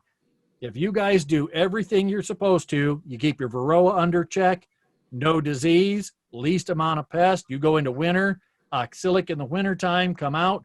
This is what you should see coming into springtime or coming into March and April. Tons and tons of bees. Everything is set. Start pulling frames. You want to qualify this queen if you want. If she's not good at that point, things happen over the winter that she shuts down and doesn't lay eggs. Sometimes those queens just don't fire up real well coming back into springtime. Or maybe it's a second generation bee or a second generation queen, excuse me, that she just doesn't have that pheromone anymore, or she runs out of semen. To me, this isn't a really great pattern. So I would either put her in a box and let her turn on it, give her some good drawn comb, empty drawn comb, and qualify her out. If she still stays this, it's not a bad pattern, but there's a lot of holes. If it's early spring, I could understand that. If this is later spring, then I would off with her head.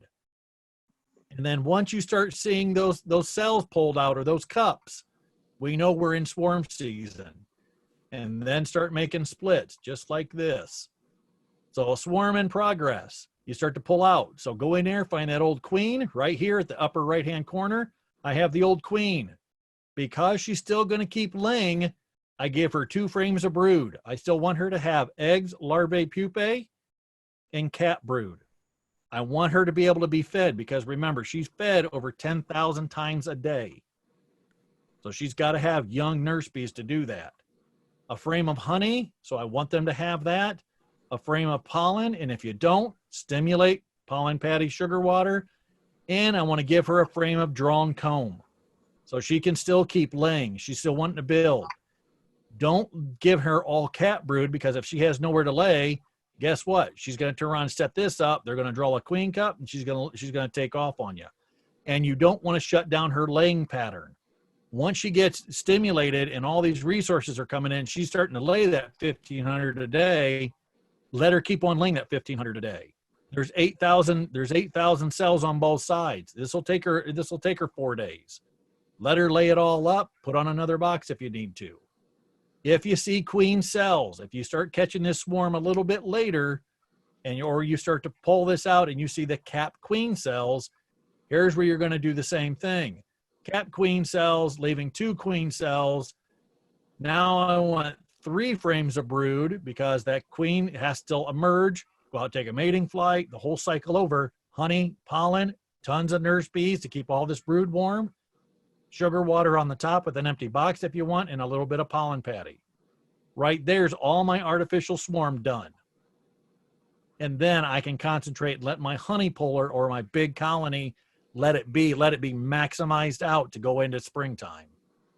Under the old queen picture, Yes, the sir. foundation, you were talking about making that drawn comb. What if you're a newbies like us and you don't have drawn comb? Okay. Then take your honey to the outside and just put foundation in between, right between these 2 frames of brood. Okay. So all the nurse bees that come out, start filling that in. So if you take the center one that says brood, move that to the outside, take the honey to the outside here, take this foundation and put it in the center here. You probably need to feed them too to help them. Absolutely. Okay. Absolutely. Okay. But that way, because this old queen's still going to keep on laying, she's going to do well. The bottom one with queen cells got to do that whole cycle all the way to laying. But on a queen cell, if it's already capped, you only have maybe 4 days. It's capped on the 9th day. She's going to emerge on the 16th. So you only got 7 days, and it could be anywhere in between that too. So as soon as you make that nuke, you've already almost decimated that whole emerging time. You might have 3 days left of it. She's going to go out and she's going to emerge, run around, spread her QMP, get everybody to like her, and then she's going to go out and do a mating flight after her wings harden off in about 7 to 10 days. When you check a nuke, after it starts to equalize a little bit and it gets a 5/5, this is what I want to see. I want to see that little bit of honey in the corners. I want to see some drone brood, and I want to see this nice laying worker. If the new queen isn't laying, combine it with another queen right colony. So if that queen, if you turn on and go, yep, this 5-frame nuke, it's done for. I don't want to put no more resources in it. I don't want to steal away, especially if you only have 1 or 2 hives. You don't want to go stealing all the time from your other hives. You don't have the time for it and management. Then just take this and put it in and combine it with a queen right colony. So that's what I told Dennis about. You know, if this is too much of a waste or it is a laying worker, shake all the bees off over here, way out in the field, put all these resources into a queen right colony. They'll straighten everything back up and off and running again. Queen cells from your own hive, you can purchase them. I mean, there's tons of things you can do. You can put in a JBZ and you can come over and buy a queen cell. This is a way to do it. But any way you do it, you want to make sure that thing has a queen or open brood and not over a 21-day stretch. Anything over a 21-day stretch, you're going to have a laying worker. So either you turn on and if you can't find a queen right colony, take open brood and put it in there, let them start to draw it out. The nice thing is if they start to draw it out and all of a sudden 5 days later you find a mated queen or something that you want, go over there, cut the queen cells out, right, Jen? And then turn on, put in your queen. Or in Jen's case, there was a feral queen that must have been flying around and flew inside, and then they cut down the queen cell and destroyed the queen cell. Okay, here's what we're going to talk about combining.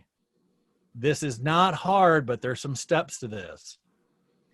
Okay, so if I have a failing nuke, and this is one way to do it, my queen right colony has a queen right that she's laying eggs, brood, everything's going well underneath. And it doesn't have to be 1 box, it could be 2 boxes, whatever. If I tried this nuke and it just failed, or you have a failing hive, and Dennis, this is one thing you can do too, except you start a little bit of a war. When you turn on, take a failing nuke on top, you take a layer of but newspaper, because you're all from different areas. So you take 1 or 2 sheets of newspaper and lay it in between, right over the top of the colony. So smoke the bees down, lay your newspaper.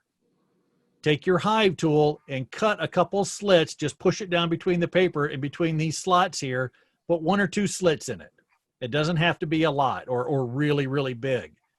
You're going to take that laying worker or that failing nuke, and you're going to put it on top and then put your telescoping cover. What happens is this queen right colony smells this laying worker or this inferior colony. They'll start chewing all the newspaper out, which only lets a few bees in at a time. They'll come up in here. If there's a laying worker, they'll just slaughter her out. The old queen will come up. Once they start to do that, they'll mimic the queen's QMP from here. They'll pull it up into here and start using these resources and then just start building that out. In a week, when you come back, you'll see this newspaper hanging off the outside of your hive.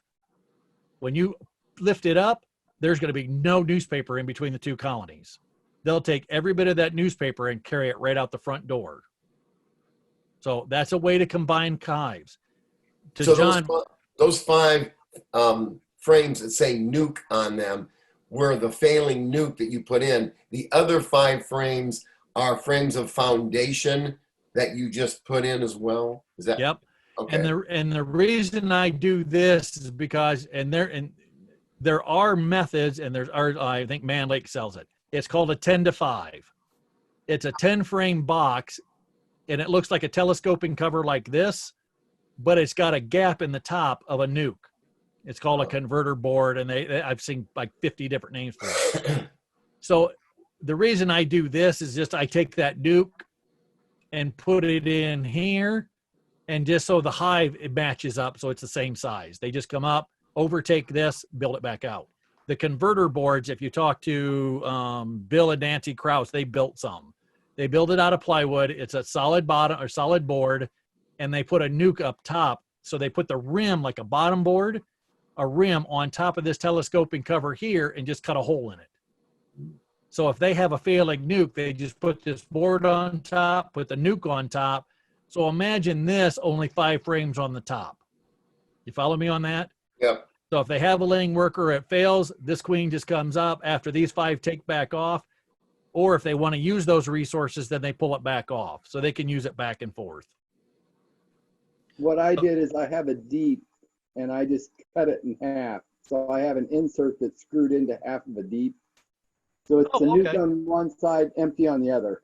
Okay. So I can And dump it right on that. yeah, and that's a good way to do it. And there's tons of people that have done different things. I just usually take the nuke, take the hive body, pull these 5 frames, put them in the same order, set them up here, put the newspaper, put them in a 10-frame box, because I know when they come up here and use these resources, the queen will usually come up, start laying in here. They'll kill off this brood and pull this back out.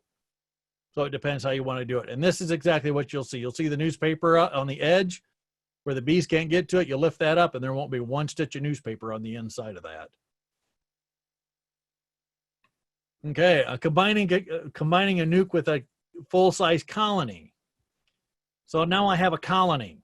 Maybe the queen's just not, she doesn't have the pheromone, she's starting to fail, or I see that brood pattern, it's not right. Kill this queen off and leave it queenless. Now, some different things and different methods on this. This is just one that I have pictured. I can take my nuke that I had maybe off here in that side yard, take my nuke, put it on top, newspaper, a couple slits, let this queen right that's doing good, she's going to come down, chew through this, and they're going to take over this colony here. But I want this queen dead no matter what. I want her out of the picture. I don't want a queen down here, a failing queen here, and a queen up here, because they'll fight. Okay, so this is one way to do it.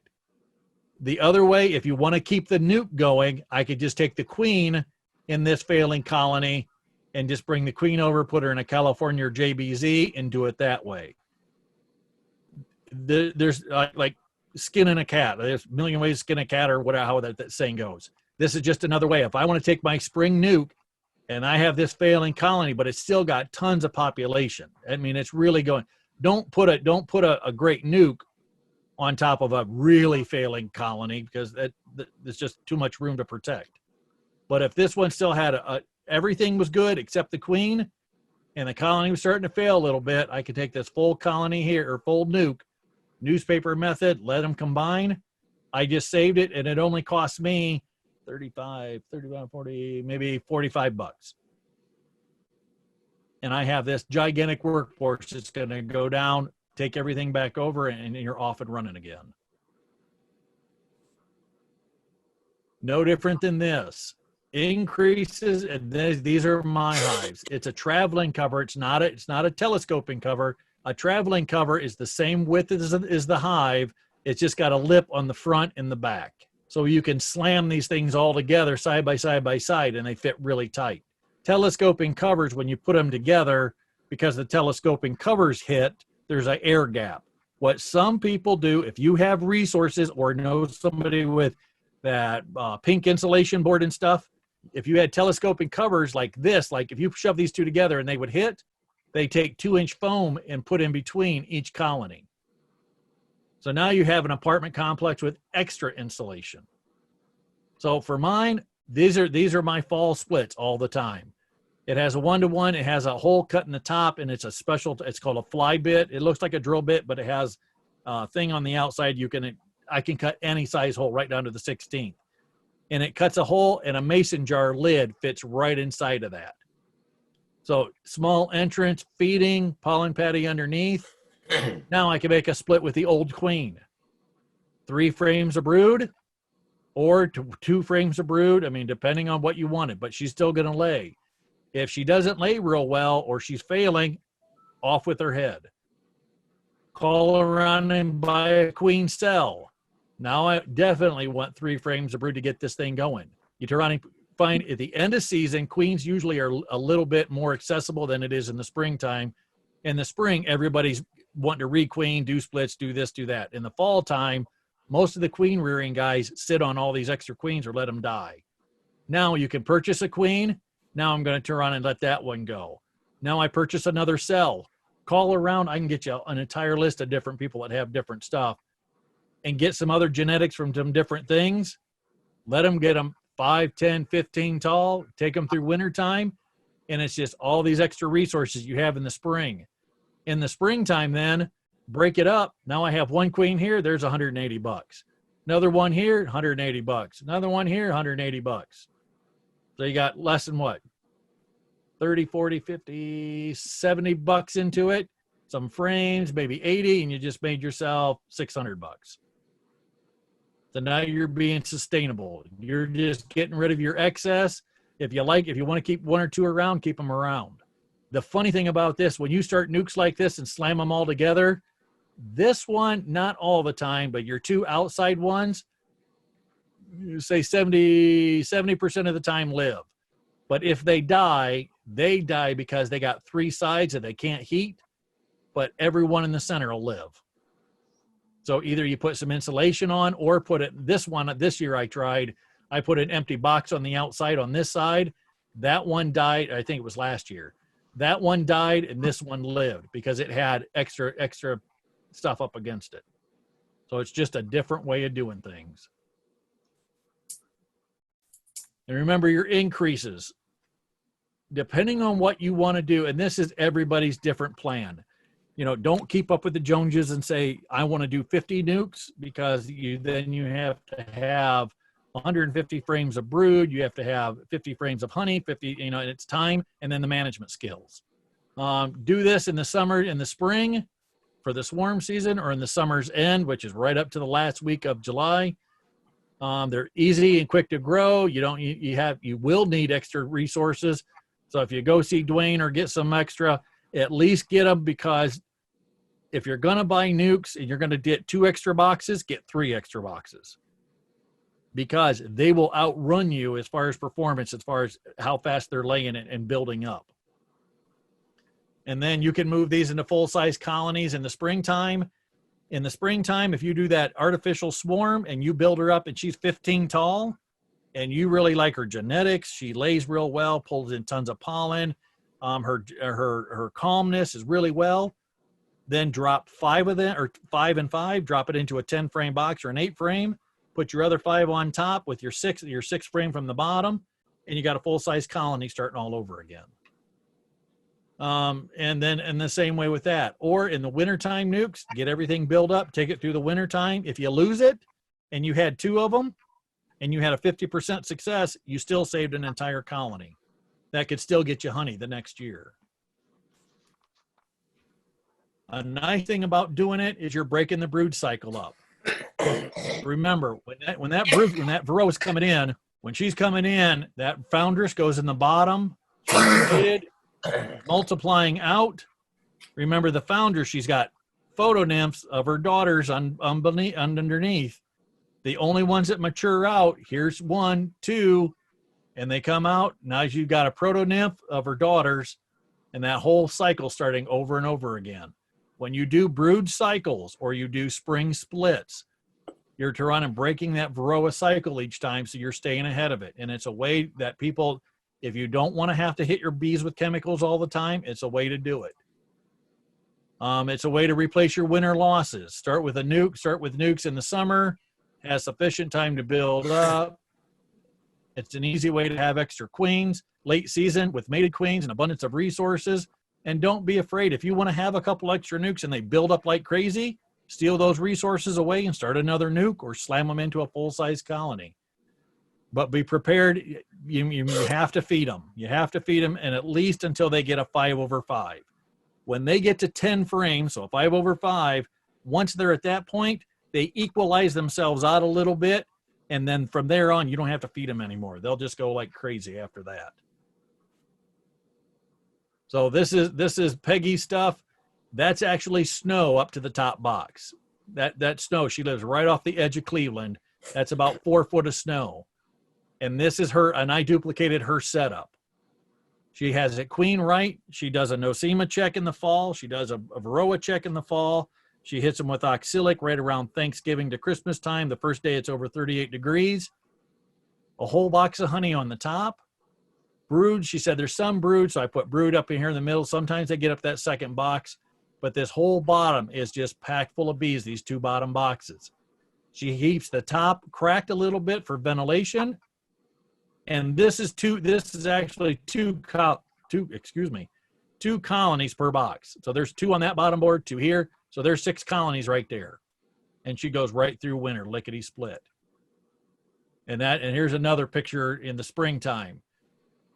That thermal mass, the tar paper over the top are black painted lids. And that's how she goes right through wintertime. And 50 to 60 pounds is what you want the weight. So going into winter, let's say in the fall here, so let's say you want to start 2. If they don't make weight, then take 1, put a piece of newspaper and stack the other one on top of it and let the queens fight it out. But you're going to get 1 healthy one. Don't go through winter with 2 weak colony or 2 weak nukes, because you're going to lose both of them. In that fall, when we start getting to that 50 degrees overnight and we're starting to get chilled, if you turn around and go, you know what, she just hasn't made weight, you know what, boom, stack them together, combine the resources, and then they'll make it through the winter time, as long as you've done everything else. So over winter nukes, just to clarify again, it's early nukes, easy to sell. I will promise you this. I could have had 300 nukes this year, and I could have probably sold every one of them. Every person that had nukes this year. The only reason Gail had a nuke, she just sold hers, it's later in the year. But in the beginning of the springtime, I could have easily, everybody up this way could have 10 nukes. They're local resources. They're local bees that from this area. They're used to this climate. They're used to this forage.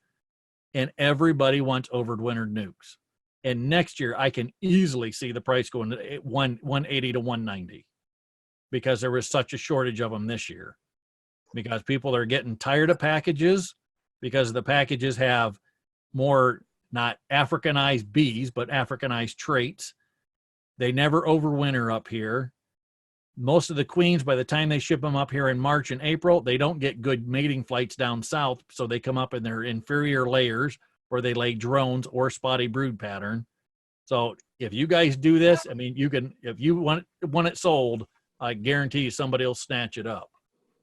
The brood rearing resources to boost existings, apiary, and please remember this, for your apiary registration, if you plan to sell nukes, you might not all get into queen rearing, but I would like to teach you all how to raise at least a couple queens for yourself to be sustainable. But if you're going to sell nukes, when you register, just circle the nuke thing on the outside. That lets the state know that we come over and inspect your bees before June 1st, and that you're up on that list. So you can turn around and get a qualified inspection. You know you have good stock.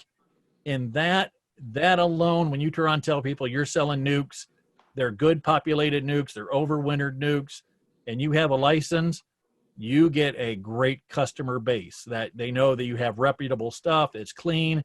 It's been mite checked. There's no varroa with it. There's no disease. And like I said, I could have had 300 nukes this spring and sold every one of them. I hate telling people I'm out of nukes, but when you're out of nukes, you're out of nukes. Any questions on this? What's the difference between I keep reading about and seeing Man Lake and Evident selling what they call mating nukes. Is there a difference between mating nukes, boxes, and nukes? Okay. I'm confused. All right. When they say a nuke has a tons of different names. And I apologize for this, John. I don't want to get, so if you get confused, tell me. Everybody calls it a nuke, okay? A nuke is a 5-frame box by industry standards. It could be 4.3. When we say mating nukes, that's verbiage for a queen rearing guy to take a virgin queen and let her go out and mate. Oh, So all of a sudden, that same box that has that same name, we put mating nuke in front of it. I see. All right? If you take that same one on a queen rearing person and I raise cells in it, now it turns into a cell builder or a cell nuke. Okay. C-E-L-L, not S-E-L-L, Oh, C-E-L-L. yeah. Now it turns into a cell nuke or a cell builder. So all this little verbiage of a nuke, I mean, it's like one of the, like a catchphrase. It has tons of different definitions to it, depending on the person or the operation you're running. Okay. And you'll have some guys, and then they have queen castles or cell builders, okay? Or mating, or they call them mating castles or queen castles. And what that is, it's a queen castle or a queen. So it's a 10-frame or 8-frame box, and it's got 2 dividers in it or 3 dividers, and each hole goes out a different direction. You follow me on that? Yeah. If not, let me see if I can find a picture real quick. So it's a 10-frame box, and what they have is each hole. So each section is like 3, mine are 3, 3, and 3. So it's a 10-frame box. You can only put in 9 frames. And then what you do, let me say this, presentation.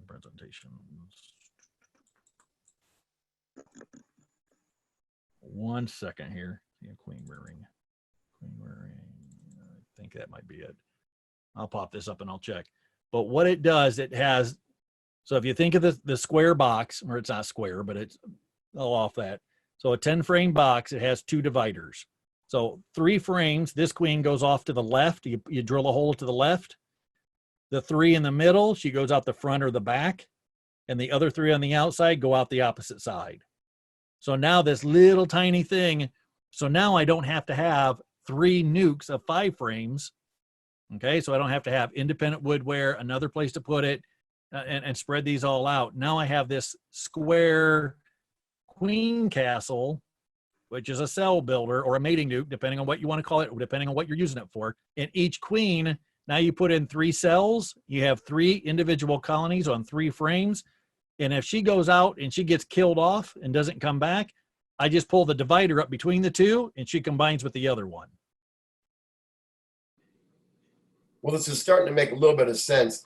At the beginning, you mentioned that Mark Peugeot, who works with me here, had some difficulties with his queens. And so he asked me, would it be okay if I took some of your larvae? Actually, it would be your larvae, to be quite honest. All right. Would it be okay if I took some of the larvae? And so he started, and I saw him do it, grafting, which was very interesting, and it's another issue. But so I saw him grafting those queens, or from the larva, and he was picking larva that was, he said he felt was like in the first, towards the beginning of the larva, I guess, or something of that nature. At any rate, and he put them in these cups, about 30 cups. Now, my question is to him was, so what do you do with, I mean, you got to get real jelly in there, right? And he said something to the effect that, no, I have a queen, I have some kind of a bot. A queen cell or queen or a cell build. Yes. Depends on what he's doing. Cell builder. So is that what you're talking about? That he would take those? And by the way, he said thank you because he was impressed with your queens that you sold me. Since he's helping me, I said absolutely. But in the future, if someone asked that, would that be something that you would sell to somebody that asked if they could take larva, or is that just stupid? It's mostly a favor thing, helping each other out. Sure. But if you have genetic stock, they usually charge like $50, and that's kind of the cheap side of it. So if I turn on said, hey, you know, I'm going to open it up. I know they do it down in Pennsylvania. When I went over to a queen thing over there, I taught a bunch of guys that raise queens, and one of the queen rearers down there says, you know, any of the queen rearing guys can come down and graft my stock, but it's $50 a person. It doesn't matter how many you graft, but it's $50 a person. So some guys were going down with one cell builder. One guy went down with a small snowmobile trailer. There must have been 40 nukes on the snowmobile trailer. So if you look at your screen, here's what I'm talking about in the top. So this is queen production. Here's a 2-frame nuke. The only reason I don't like, and can everybody see that? Yeah. Okay. I just want to make sure I share on the right screen. I apologize. So in this, if you want to qualify, if you were in warmer weather, this does not cut it up here because it stays too cold and there's not enough heat to generate that has a screen bottom board to it. There's not enough heat to generate for 2 frames of bees. There's just not. Down south, like where my dad lives in Clearwater, they have these things. I mean, I've seen hundreds of these things in a queen rearing yard. Here's what we have. That's my box. 5 frames. I want to see bees in and out. This was my frame in the beginning. I didn't like the boxes because I didn't like the solid bottom on it. So this is just another style. This is what Michael Palmer method, when they talk a 4/4, Michael Palmer method, this one had, if you can see the divider, it kind of comes down. This divider on this side gets completely blocked, and this queen goes out the back side. This queen comes out the front side. It's just not all put together yet, but I asked her to open it up. I asked Dee to open it up so I could show you the pictures here. So you just take a table saw before you put the box together, put it in there, put a piece of Lex on. Sometimes the bees glue it. You have to really pull that Lex on to get it out. So if I take a queen cell or a virgin queen, I can put one in here, one in here.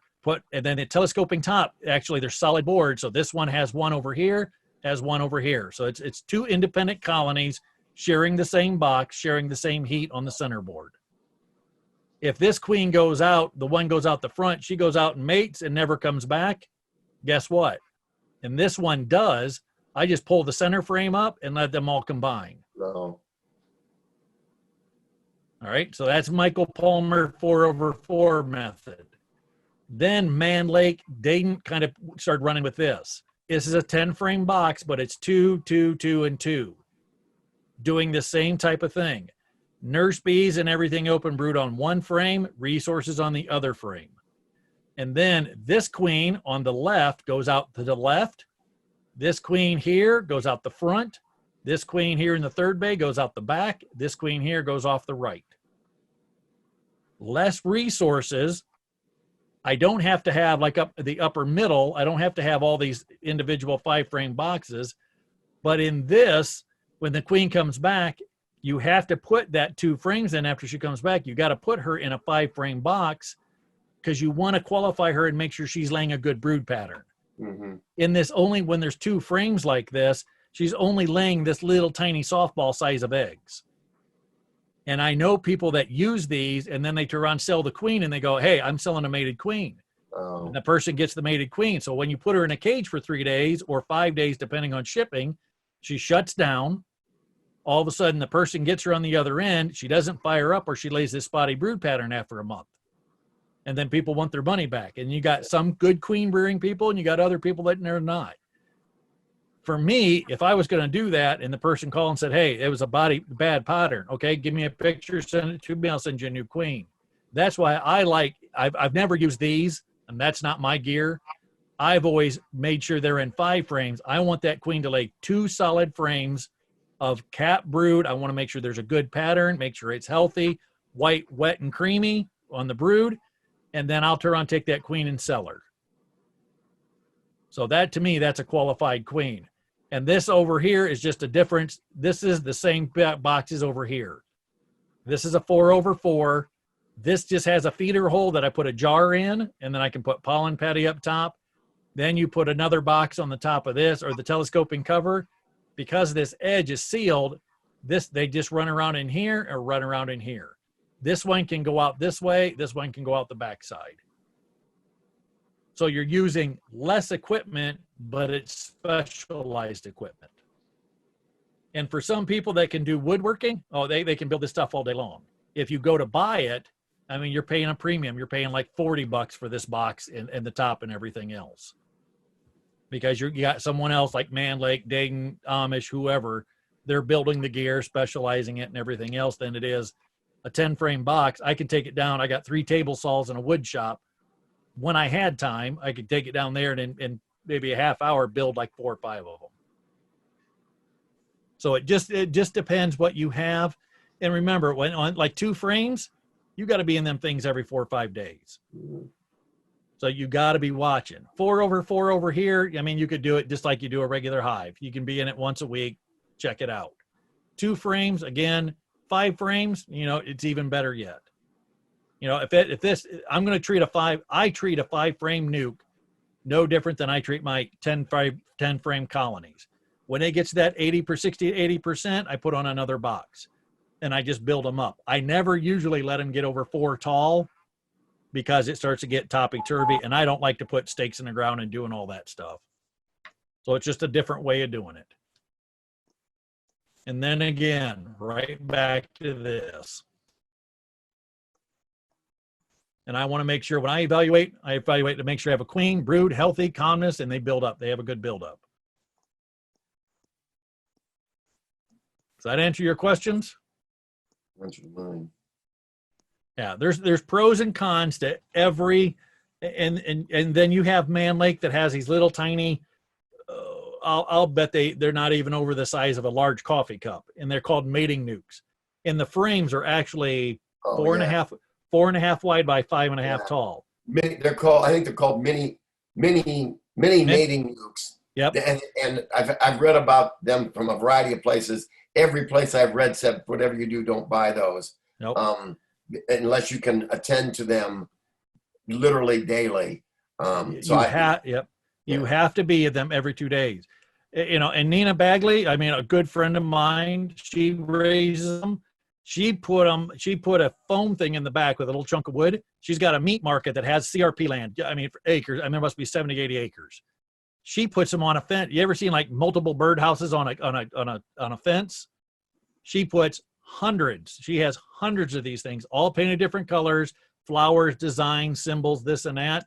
And that's what she puts all her cells in. And when they go out, they mate.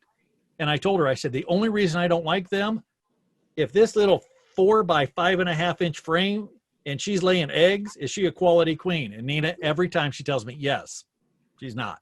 Yeah. And for my standards, anyhow. Yeah. If that queen only laid, 80 eggs, are you calling her a mated queen? No. and every queen rearing person has their own standards to it. Some better than others. Other people, Mark Peugeot, I mean, everything I've ever worked with him on, he does a good job. He's just trying to, he's in my shoes about 6 years ago. Yeah. He's chasing numbers right now. And I said, it'll get away from you. It'll absolutely get away from you. But any other question from anybody? What was that previous slide that you had? That just went About the, that just went back to this. Time to qualify for queen mating. Because even if you have, I mean, 1, 2, 3, 4, 5, 6, 7, even if you have 7 queens there and they go out and do their job and they mate and everything and they come back, I always kill at least 3 of these. I mean, that's just the ratio. Because they'll come back, they'll lay a spotty brood pattern, or they'll start to build up and they're really jumpy and they're aggressive. And I just, yeah, if you spend a day with me when I was raising queens, I'd probably kill 60 queens in a day. But I made tons of QMP or bait pheromone. And I still have jars and jars of dead queens out in the garage. But it's because of when I first started beekeeping, it's my very first 2 hives. You know, I had the meanest genetics in the world. They swarmed on me a few times. So I have them around. I had them, or at least had them around in the area at that time. Every time I would raise some queens, they'd go out and mate. And all of a sudden this nuke, you would open up the nuke and the whole entire nuke, you could take your hand and I always do the hand test and you guys will see me do it. I'll open up a hive and I'll take my hand and run it back and forth real quick, just kind of flash it. Your aggressive bees are picking up on that motion and come up and smack your hand. And that's just, they're just a little bit more defensive. When I first got into queen rearing, I used to do this and the entire hive would jump up and grab me and start stinging my hands. And I had leather gloves on. So, and the drones from the mother, if a mother is hot or has hot genetics, that is the alleles go off in the drones. Okay. So the drones go out to a DCA. So if I'm trying to make new queens, she's getting half of her alleles, the 16 out of the 32 they get, she's getting 16 alleles from that other hot drone. It took me at least 3 years to turn around and get gentle bees where I know that and so what I done about 6 years ago, I just surrounded my whole entire property with my genetics. I mean, from my house, you can go out a mile in every direction. Carpenter in 66, Jewel and Buckskin over here, Banner School, and out here by Wooden Indian, up here on Flory, out here on Banner School, right down from the Deputy Sheriff or Sheriff Westrick, down on this other side on Carpenter and Flory on the other side, straight down for me at a sheriff's office house, and then back around. So I got 8 yards all around me.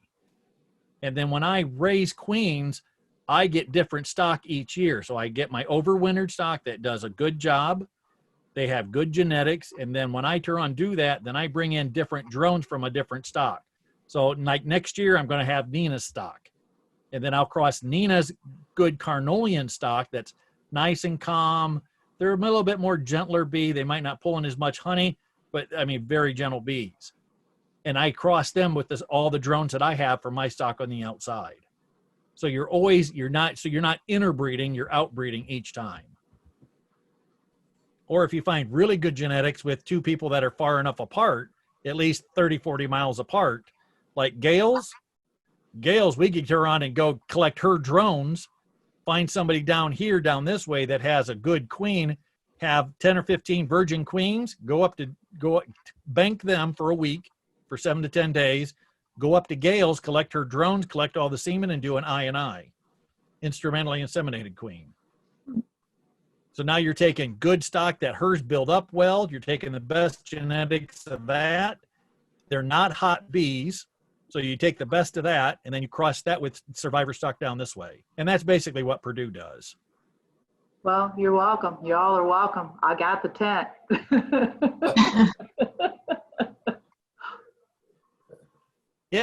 It could still happen. Oh, okay. It could still happen. It's just, and please don't take offense to this or feel pity for me. It's just H&R Block, COVID happened. H&R Block season, tax season gets extended. Mom gets cancer. She's on her 8th cancer treatment, which things are going bad. Dee's dad gets Alzheimer's, so she's up there all the time. Oh, no. And it's just like, are we in Angola, or are we at home, or am I at work, or then I'm here? And then OSBA says, well, Jamie, since you're doing all these Zooms, will you do the fall conference through a Zoom? So 9.5 hours with all the advertisement, all the speakers, everything. And I said, I'm going to say, hold off right now until July 15th and I get through tax season. I got 30 employees that were working 15 days for shift A. The next day we're doing shift B, and I'm trying to get them through. besides the emergency phone calls that I get from mom that I go, don't go. And for those of you that have ever been a caregiver, I take my hat off to you and love you very much, because I said, there are things I'm never going to do for my mom. And I said it right out the bat. I said, nope, my sister will do it or somebody else will do it. When you get a phone call at 1 o'clock in the morning that certain things have happened, She's still Even though your I- mother. yeah, She's even still though I'm your going, mother. yep, Been there, even- done that. even though I'm going, okay, all right, got to take care of her. So yeah, Yeah, you do. too many irons in the fire this year. Yeah. It's been a But- tough year for you. We're getting through it. We're getting are. through it. So if anybody else, what we're going to do, so for you guys, and I'll send out an email on this too. So for test C, I'm going to put in a survey monkey for that. And I want you guys to go through C. It'll just be open book, open question, just like you guys were doing. And then just type in your answers and we'll just kind of say that you guys did an excellent job on that. Excellent. You know, and the thing I can tell you the best, don't get tunnel vision on what you see immediately. If you go in, you know, if all else, put the hive back together, back up, you know, did I see this? Did I do this? And start thinking about all those things that are going on. Then at that point, I mean, and if you're ever baffled and go, you know what, I don't know, I just call an inspector. And I'll tell you the truth, maybe 75%, 80% of the time I have the answers. And if I don't, and I can't say without an absolute, I'll call Dwight Wilson or I'll call Barb at the state. And me and Barb text all the time. And if all else, then I'll send it off to Beltsville. Because I'd much rather have healthy beekeepers, because believe it or not, we all affect each other one way or the other. We do. And if each one of us have healthy bees, the next person has healthy bees. Yep. It's true. So we'll get that out. I will be at the apiary on the 18th. If you guys want to come over, John, if you do want to bring your refractometer, I can do that for you. Okay, thanks. What time? It'll be right around noon, because I got to go out and mow, and then we got to fix a section of the fence, and I'm gonna have I'll bring my refractometer that's been calibrated. I'll If check my not- schedule. Yep, we'll meet out there August 1st on Saturday. Okay. And then if not, if you don't make that, on August 8th, we'll have another Zoom. And we're going to start talking about fall, starting getting ready around what we need to do prep, getting our bees up to weight, feeding 2 to 1 sugar water, and doing some other things to get them through the winter time. Now, I've already got 2 boxes. I wrote on the side, say winter, that are like older. You can tell that it's older capped honey Yeah, already starting. For the good. 2 larger hives. All right. Way to be there. Remember last year? And if Yep. anybody needs anything, please feel free. And the best thing to do, if you have any questions or any help, give me a text. I check that more than answering my phone, because it all depends what I'm doing. But I check my text all the time. And Jamie, tell could I Dee thank you again. You're welcome. Could I share something very quickly that I think has been very helpful for me? Yeah, I please do. purchased a field guide to honeybees from Penn State. It's about a field guide to honeybees and their maladies. Penn State puts it out. It's very small, so I take it to the hive with me. It's also got a lot of visuals to it, showing you each different diseases, etc. Very helpful. Also, a smaller version by the International Bee Research Association, honeybee disease identification cards. They're like little 3x5 cards that give you pictures of different diseases. I think that's been very helpful. And then the last thing is I've been very interested in wanting to know what type of pollen there is, and so this color guide, and then there's also another IBRA puts out another 3x5 cards that gives you information about various pollens that I thought were helpful. I just wanted to share that if anybody has any interest. I will bring those also if somebody wants to. I just thought they were very helpful. All right, John, so do you make an email? Can you send that information in an email? Yeah, what was the charge again, Jamie? Was that $50 per? Yeah. Yes. Yeah. The very first book John showed, I have that here right in my library behind me. It is a very good book. Very good. It has a lot of good information in it. The second one I don't have, but that would be very good as far as diseases and different things. I mean, a visual picture with a slide. The third one he showed, I do have that too, but I haven't seen that in a while, but I got 4 bookshelves, so I don't know. I had to pay dearly for that because it's out of print Yeah. and it's from Yeah. England. So Yep. that one, even though it's small and very helpful, was something like, it was north of $50. And it's like, wow, it looks like it ought to be, it probably was like 7 when it came out. Well, Mike Connors, it's Larry Connors' son. He finds old books like that and he'll send me stuff. I think I paid like 75 or 80 bucks for it. And then I have one of the original Harlan books and I paid 250 bucks for that, but it's in the first version, first print. Yeah, it's like my historical cookbooks. I Now I'm take about that. halfway through Lawrence John Connor's Increase Essentials, which what Jamie went over today is just I've reinforced. got that book in my library. Yep. It's very good. And Gail, I will have another book that I bought 2 of by accident. It's the For the library? Dewey's, yeah, I'll give it to you on Saturday on August the 4th. It's the Dewey system of doing grafting and that kind of stuff. I don't need 2 copies of it, so I'll give it to you for the library. Well, thank you very much, John. Thank you. Hey, no problem. And I was kidding about the $50. No, you weren't. You're can trying do- to collect for all that equipment you're going to have to buy when you're increasing all these nooks you're doing. I've already purchased an awful lot of equipment. I can bring it to the August 4th and show people as well if you're interested in that.